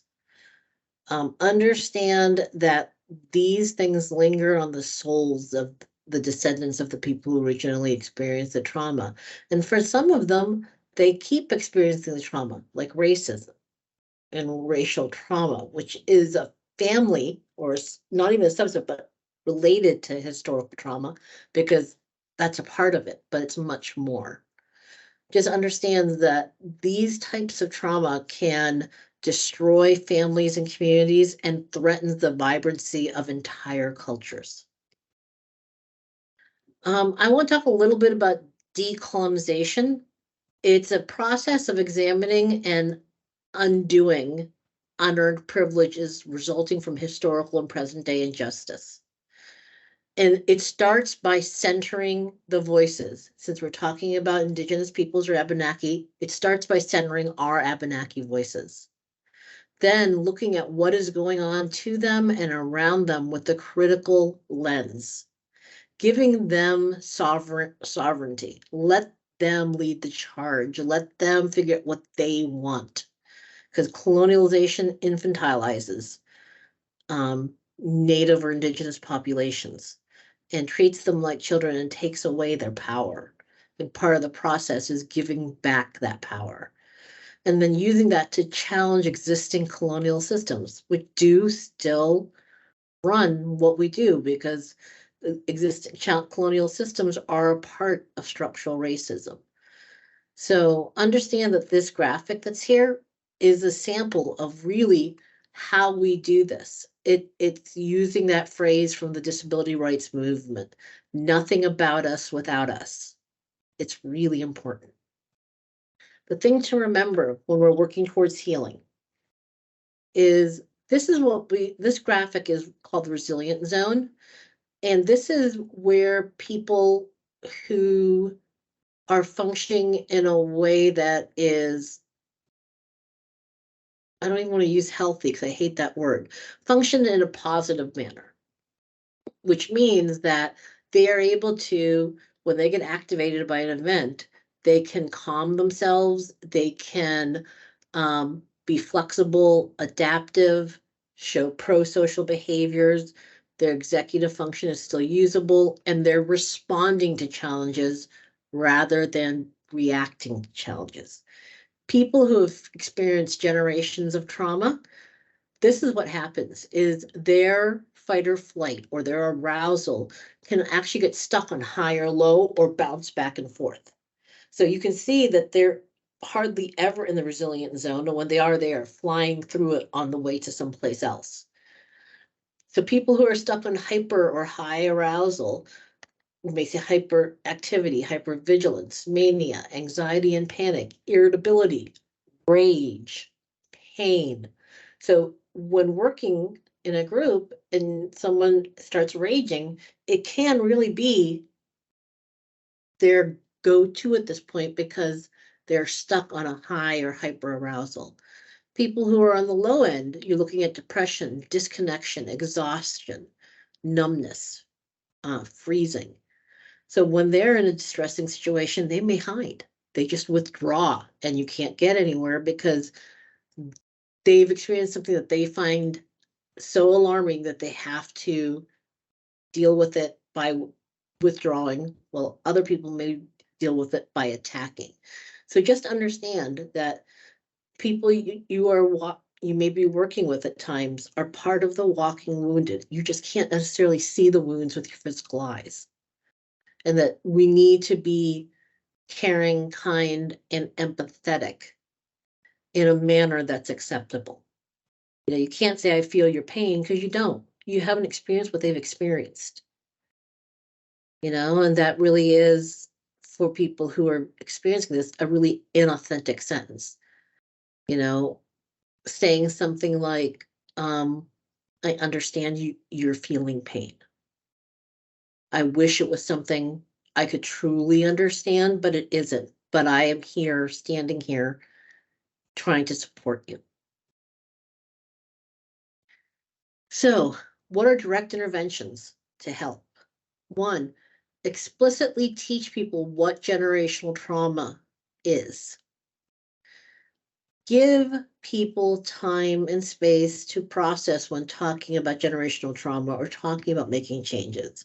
You can't expect that you're going to suggest something and they're going to jump all over it.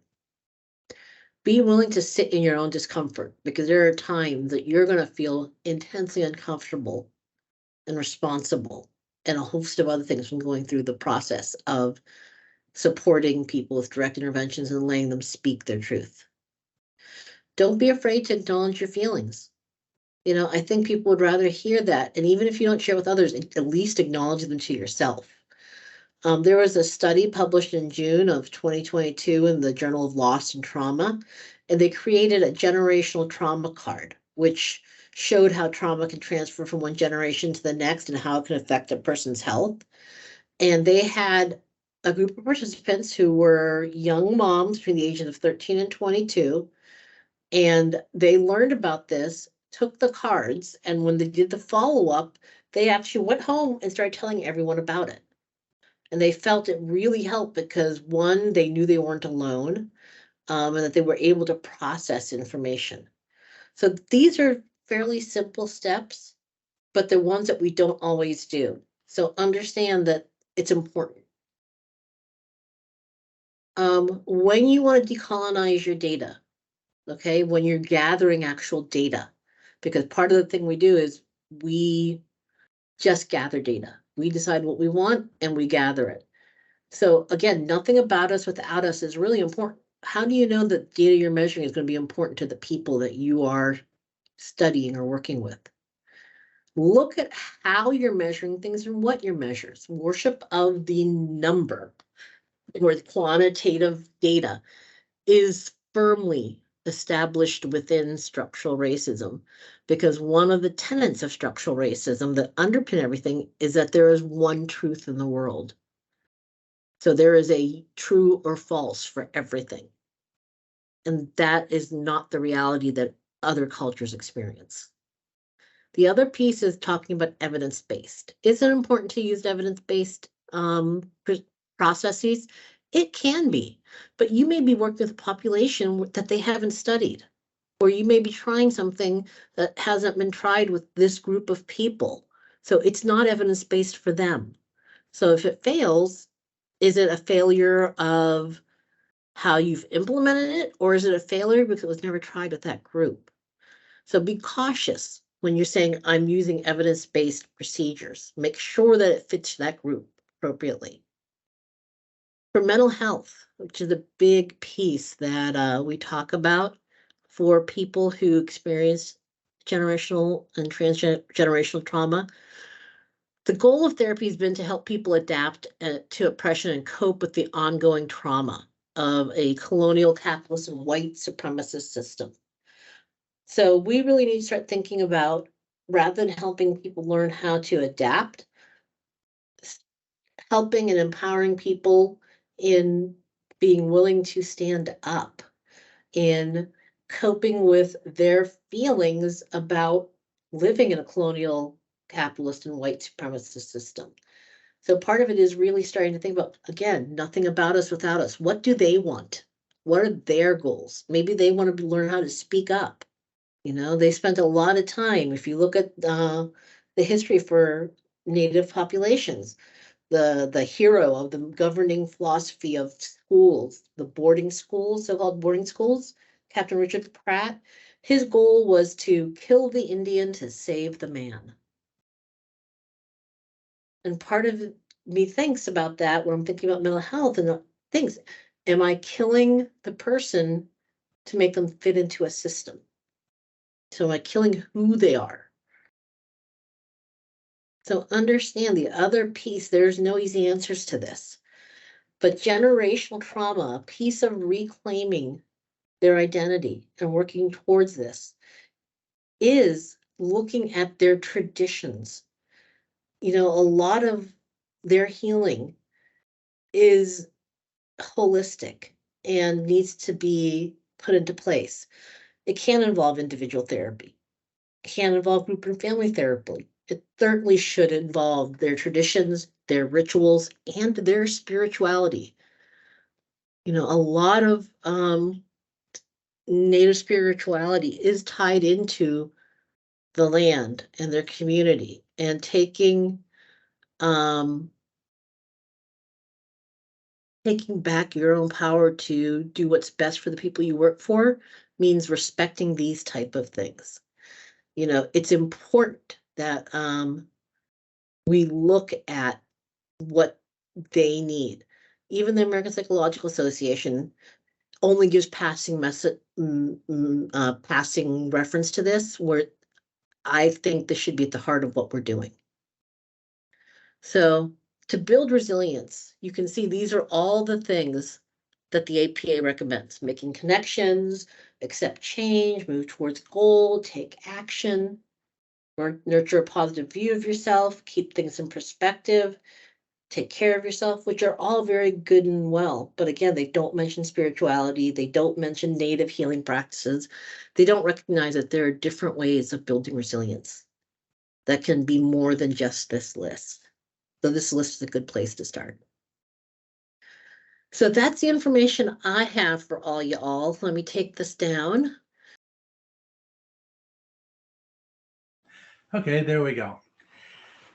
Yeah, so I'm going to just pick up kind of where Kaya left off and kind of collapse it down now to the American Abenaki. And what I'm talking about here is efforts within the Vermont Indigenous community to handle some of the aspects of problems with generational trauma. So I think some of these techniques or these, I guess you could say, processes or movements will complement very well exactly with what the Euro-American or settler community can do to support this. So, okay, so one of the things that intergenerational trauma does is it causes two very deep and dangerous problems. And this is talked about in this little quote that I have underneath it, but for our purposes, I call these mourning for lost culture and identity confusion. And these are very, very obvious in a lot of the anecdotal responses that we get to this trauma. And so I guess the important part of the quote that's up here in italics is at the bottom. Indigenous persons may struggle to achieve a comfortable balance between tribal traditions and the demands of contemporary life. So there's always that's where the idea of colonization comes in. There's always this dialectic or tension between what the internal tribal thoughts, beliefs, expectations are, and what are demanded by the external life. So this is just an example of perhaps some of you are familiar with the Avila report. And the quote, the citation is down at the bottom, but it's just over and over and over a little, you see this, for example, the quote second from the bottom, the culture is dying and every day it's dying a little more. How much of the history has been erased? How many of them know anything about their heritage? So you get this over and over. It's almost like it's a re-traumatization. I don't know who I am, and I don't know what my heritage is. And these are major, major issues that I don't think would be easily handled by any forms of external settler therapies or types of actions. So this is something that has mandated, I guess you could say, for the indigenous communities themselves to handle.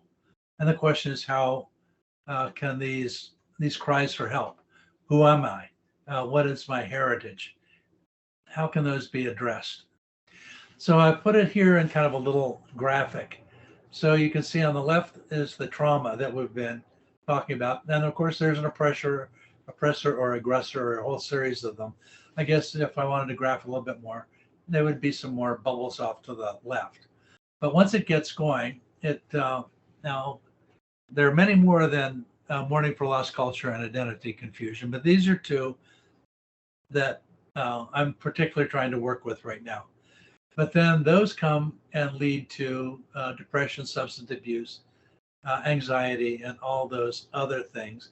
That once you feel those, then you're either an absent parent, you're an absent spouse, or you take it in and you're angry. And then you have this loop that goes down to the bottom here, family and marital dysfunction. And so you act out or something else, and then the next generation becomes traumatized. And so you get this this circular activity here, like a circular firing squad, that it's external trauma that can set this into motion, yes. But once it's in motion, then it can just chug on like an out of control steam engine or something like that, racing down the tracks to God knows where. So the question is, how can we break this cycle? And so what we've got to focus in on is these two things, this identity confusion and mourning of lost culture. Here they come in. And so you can see this stuff gets distilled. Alcohol abuse, alcohol-related deaths, and things like that. So these are exceedingly important. So looking at it perhaps from the Euro-American therapeutic standpoint, what you're dealing with on your side of the equation is this. But now what we need to do is go from that part of the equation and look back toward some of these causes. And as I said, two of them, identity confusion and mourning for lost culture, they do have a chance of being broken. So that leads to an overall wellness disparity. So this is a good estimate. It's Department of Health, and it actually tracks the overall physical wellness of various groups. And you notice that Native Americans report a very high rate of poor physical and mental health. And so that's the kind of what you see in those numbers. Remember, Kira was talking about Euro-America or the settler community works with numbers. Well, nevertheless, that's very important for us in the indigenous community to see that, because then we can understand exactly how we fit into a larger multicultural space to start looking backwards. So I'm not going to do any transitions now. We'll just call up the next slide and see what adventure it gives us. Yes, here's what I was hoping to see. So this is the one place where we can break it, okay? Is we can go and try to figure out how to selectively eliminate mourning for lost culture and identity confusion. And that will break that part of it. And hopefully once those two are eliminated, then the PTSD and things are going to slowly withdraw from that other part of the equation. And then that loop that we see around the bottom that comes back up to re-traumatize will slowly be soft pedaled, I guess you could say. So now we've got to think about how we can repair that. And it's my contention that this is the job of the indigenous community. It doesn't, and as I said, I've studied this for many, many years, and I really am at loss how even with the most benign attempts of decolonization, the external community can actually get into the nitty gritty of this, because it requires I guess you could say, cultural literacy on the part of practitioners to be able to deal with remedying these two. And cultural competency in this sense has to go with participating a lot within the community to basically see how it works. Okay, now there's a lot of information in this one. And so what I want to do, this is kind of a summary of how it can be done. So identity confusion kind of deals with who am I today, an actual functioning human that has to live both within a native or semi-native environment, depending on how much of a community you have, as well as function in the external environment. And how willing are you to negotiate an identity? And this is one of the things Kara was talking about, was a lot of people aren't willing to reveal a native identity because it's too dangerous. Because the first thing somebody will say was, oh, you don't look blah, blah, blah, or what is your percentage? And these are all things that would never, ever be asked of any other protected class in the United States. And so the very asking of a person, you don't look, ... is an immediate trauma experience that would eventually, I think, convince anybody it might not be a good idea to tell anybody who you are. So this is the whole thing about identity. Am I really, if people keep wanting to know how many pounds of native flesh are dwelling within my skin and things like this? So how can this be handled? Well, I think this is important to have indigenous people themselves do biocultural research and education from within the society. And there's a lot of new movements and thought about this, empowering indigenous people to actually do their own research from indigenous paradigms that don't require what we might call traditional science approaches and things like that. And so that is the first prerequisite, is indigenous people need to be empowered to do their own study. And this is a rough thing because a lot of Native people that I work with are very scared of the whole idea of doing biocultural research or figuring out how to share it. Many Abenakis I know, for some reason, they were always did very well in earth science, but as soon as they hit high school biology, that was the end of it for them. And that's an interesting study as why that is. And I've got some ideas about that might be another lecture another time. But what the indigenous community has to produce is its own biocultural books and videos. We can't have the Euro-American community coming and grabbing us, sitting us in front of a camera, asking us questions that they think are important, and then having that information spewed out into an electronic medium and then be edited to try by settler communities to try to figure out how to mitigate identity confusion. We've got to figure out how to do it ourselves. Exhibits of modern indigenous culture. A lot of people feel very uncomfortable with going to the Smithsonian because it's really not considered theirs. But if you could have even the smallest little exhibit, or even a traveling exhibit, or just anything that will give you a sense about what the modern culture is. But most importantly is the last, participate in culturally appropriate ceremonies. Now, one of the questions about that are what are culturally appropriate? And there's a wide range of thought about this. If you're going to a powwow, that is what we call Pan-Indian. That is a form of culture that was developed in Oklahoma in the 1860s to 1890s and spread out.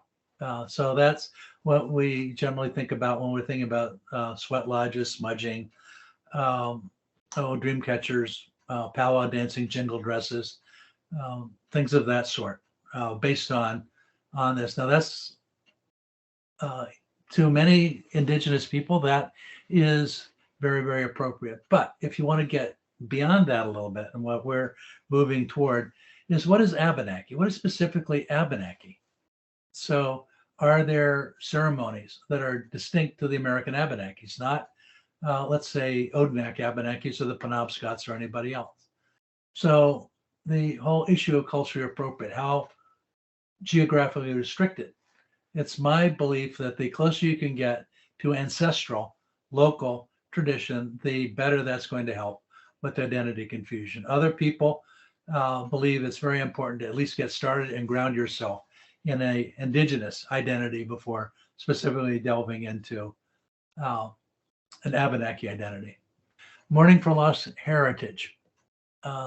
This is not who you are today, but what is this foundation upon which you can stand and say that I am American Abenaki? And so it's basically the same thing as identity confusion, but in this case focuses on the past, because it's always an old statement is you can't know who you are unless you know who you were and the future where you're going. And so the Mourning for Lost Heritage, workshops, courses, publications, all of that, historical exhibits, expose yourself to the entire history of your specific people. Missisquoi's history is different than that of Odanak. It's different than that of even the tribes over in the Connecticut River Valley. So when you're asking, who are you? The closer you can get to specificity, and this may take a lifetime to achieve this level of cultural competency, but at least if you're on the road, the very knowing that really quickly just snaps that morning and say, all right, there's a bunch of stuff out there. It's not that we don't have it, it's that I don't know it. And it's up to me to delve into it as much as I want or not. But just the consolation of knowing it's there, just poof, it really has helped some people that have suffered a lot. They don't have to learn it all themselves and become expert in Abenaki archaeology or 18th century clothing or beadwork, but that's knowing it's there. It's okay. Yeah, I don't have to know it all, but just to know it's there, it gives a level of safety. Another is dread of ethnic attack. That's the big problem right now, is that we're undergoing trauma, denying that the indigenous people are here real natives. So the thing you've got to do is figure out a place to be safe. And what would that look like? And it can be an actual geographic place. For example, the Vermont Indigenous Heritage Center in the Intervale in Burlington tries to provide a safe place. Missisquoi has tribal offices are safe places. El Nu has the Ottawa organization that provides safe spaces. So there are the places where it's okay. Another that's important is one of the results of intergenerational trauma is that all the different tribes and individuals and families may become destabilized and introduce trauma within themselves. This is called lateral oppression, saying, oh, somebody else is an Indian. We're the only Indians in town or whatever. And you hear that a lot. So another thing is to develop a non-tribal, non-political American Abenaki community. In other words, we're all in this together. And exactly what would that look like? And this is a rough thing, because this trauma has been internalized and everybody is scared. Everybody is worried, anxiety. And if I come out too much, or I try to get invite everybody over to my house, let's say, that puts me in a vulnerable position. And so this is one problem. One of my recent ideas is we've got to demystify the people who are attacking us. They're almost treated like gods by many people. Oh my gosh, these people are real scientists. These people are real, real natives that are attacking us. Well, actually, if you turn the lens that they've turned on us and we turn it on them, they're just as human as we are. They suffer from the same problems. So I think one of the things we've got to work towards is demystifying our oppressors. And that's not to include disdaining or hating, because you can't respond to oppression with hatred, but you've got to demystify it. You've got to level the playing field. And there's some interesting things that can be done to accomplish that. And so my solution is just say the heck with it. Living well is the best revenge. And so plant Abenaki crops, go to a ceremony, eat indigenous foods, and dwell on that. You don't necessarily have to go someplace. You can bring it home. All this is an Abenaki calendar here, and anybody can do this stuff at home or get in the car and find out what's happening in your local area. So that's the ultimate solution: is living well is the best revenge.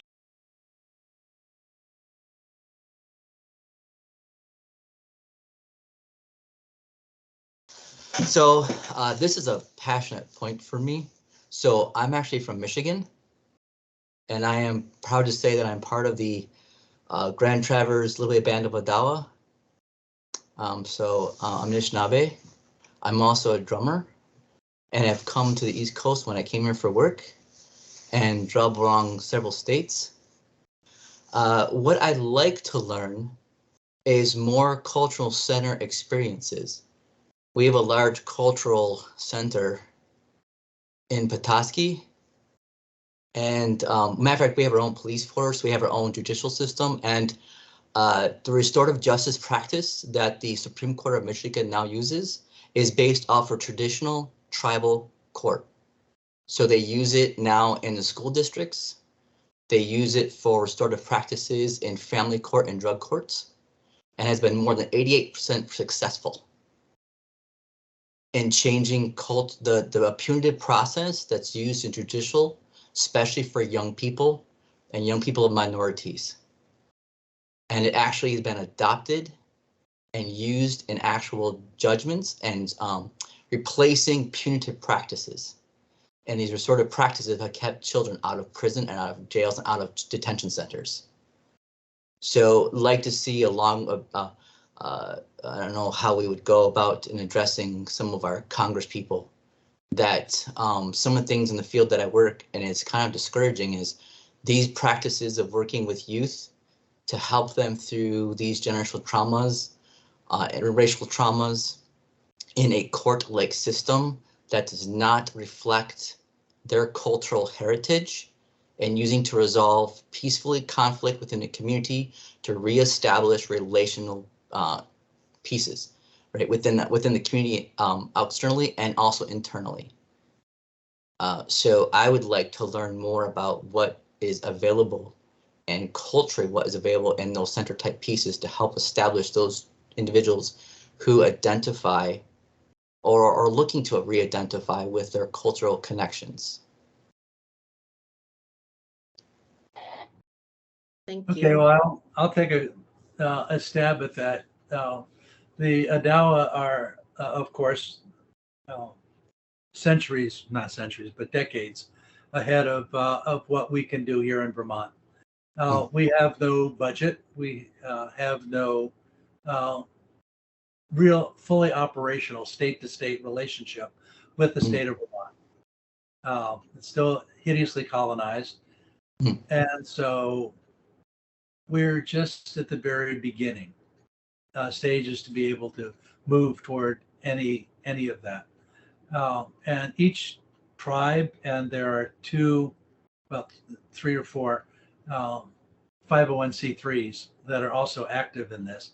And each of us are trying as much as we can within our cramped budgets and the fact that we don't have a lot of people being able to work with us and help us on this. We're doing what we can. So we'd love to see in the next decades move towards something like that here. Do we have people in those seats that are even willing to listen? Yes. Good. But listening is a long way from action. It's kind of like a land acknowledgement. Land acknowledgements are all the rage right now, and a lot of Indigenous people think that land acknowledgement, all that does is give colonists permission to keep colonizing. And so listening is one thing, but hearing is another. And we do get people that will listen, but occasionally we actually even get heard, and that's a real rush sometimes. So we're doing what we can.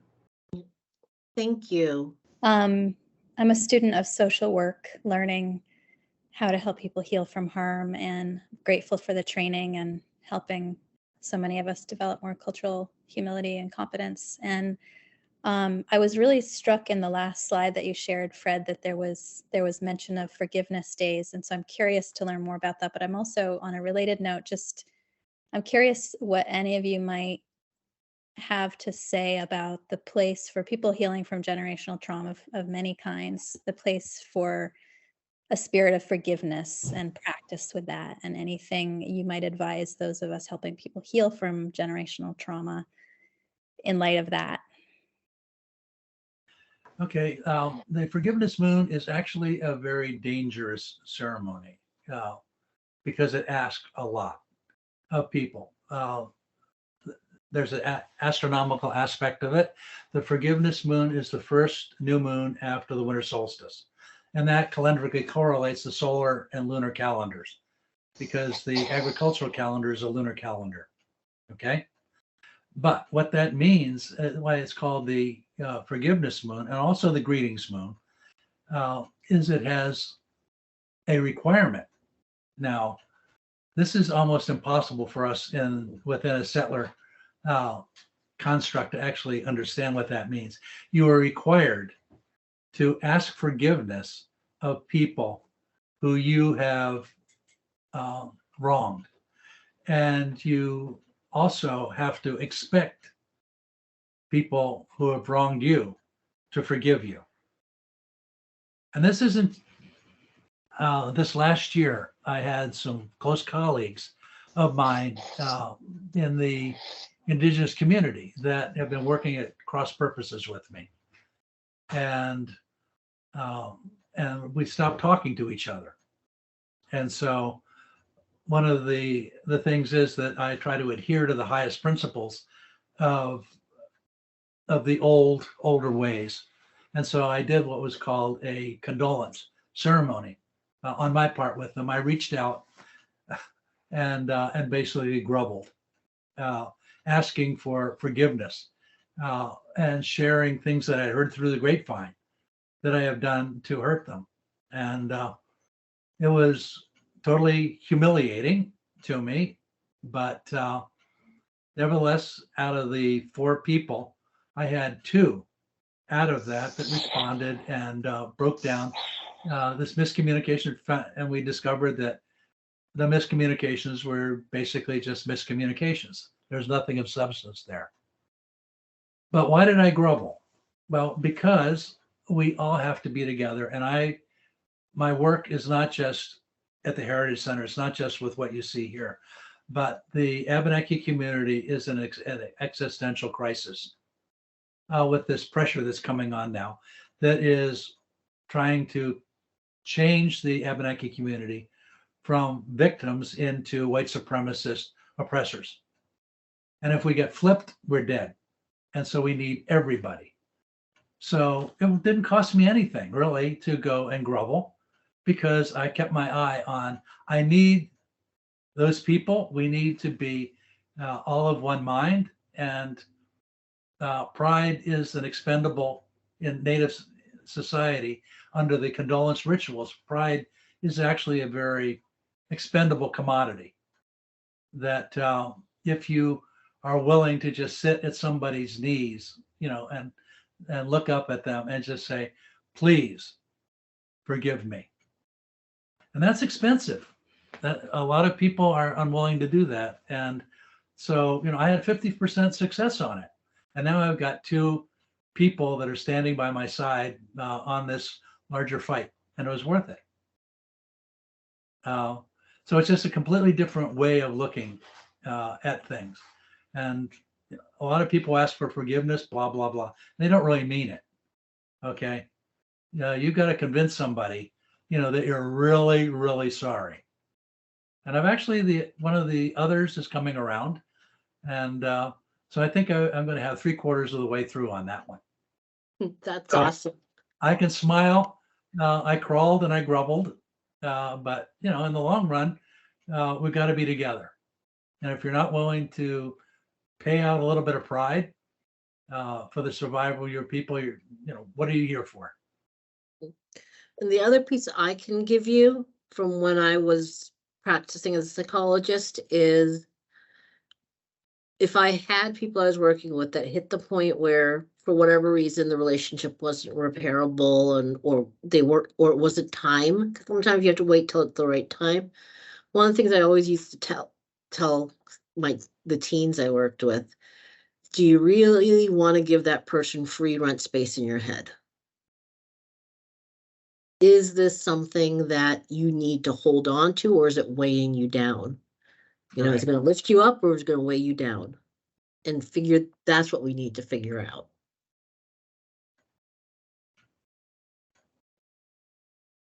Less of a question, more of a resource that I think can be useful and also interesting just in terms of edification.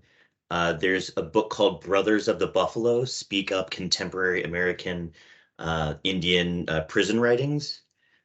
It's a group I worked with in the South in incarcerated individuals in North Carolina.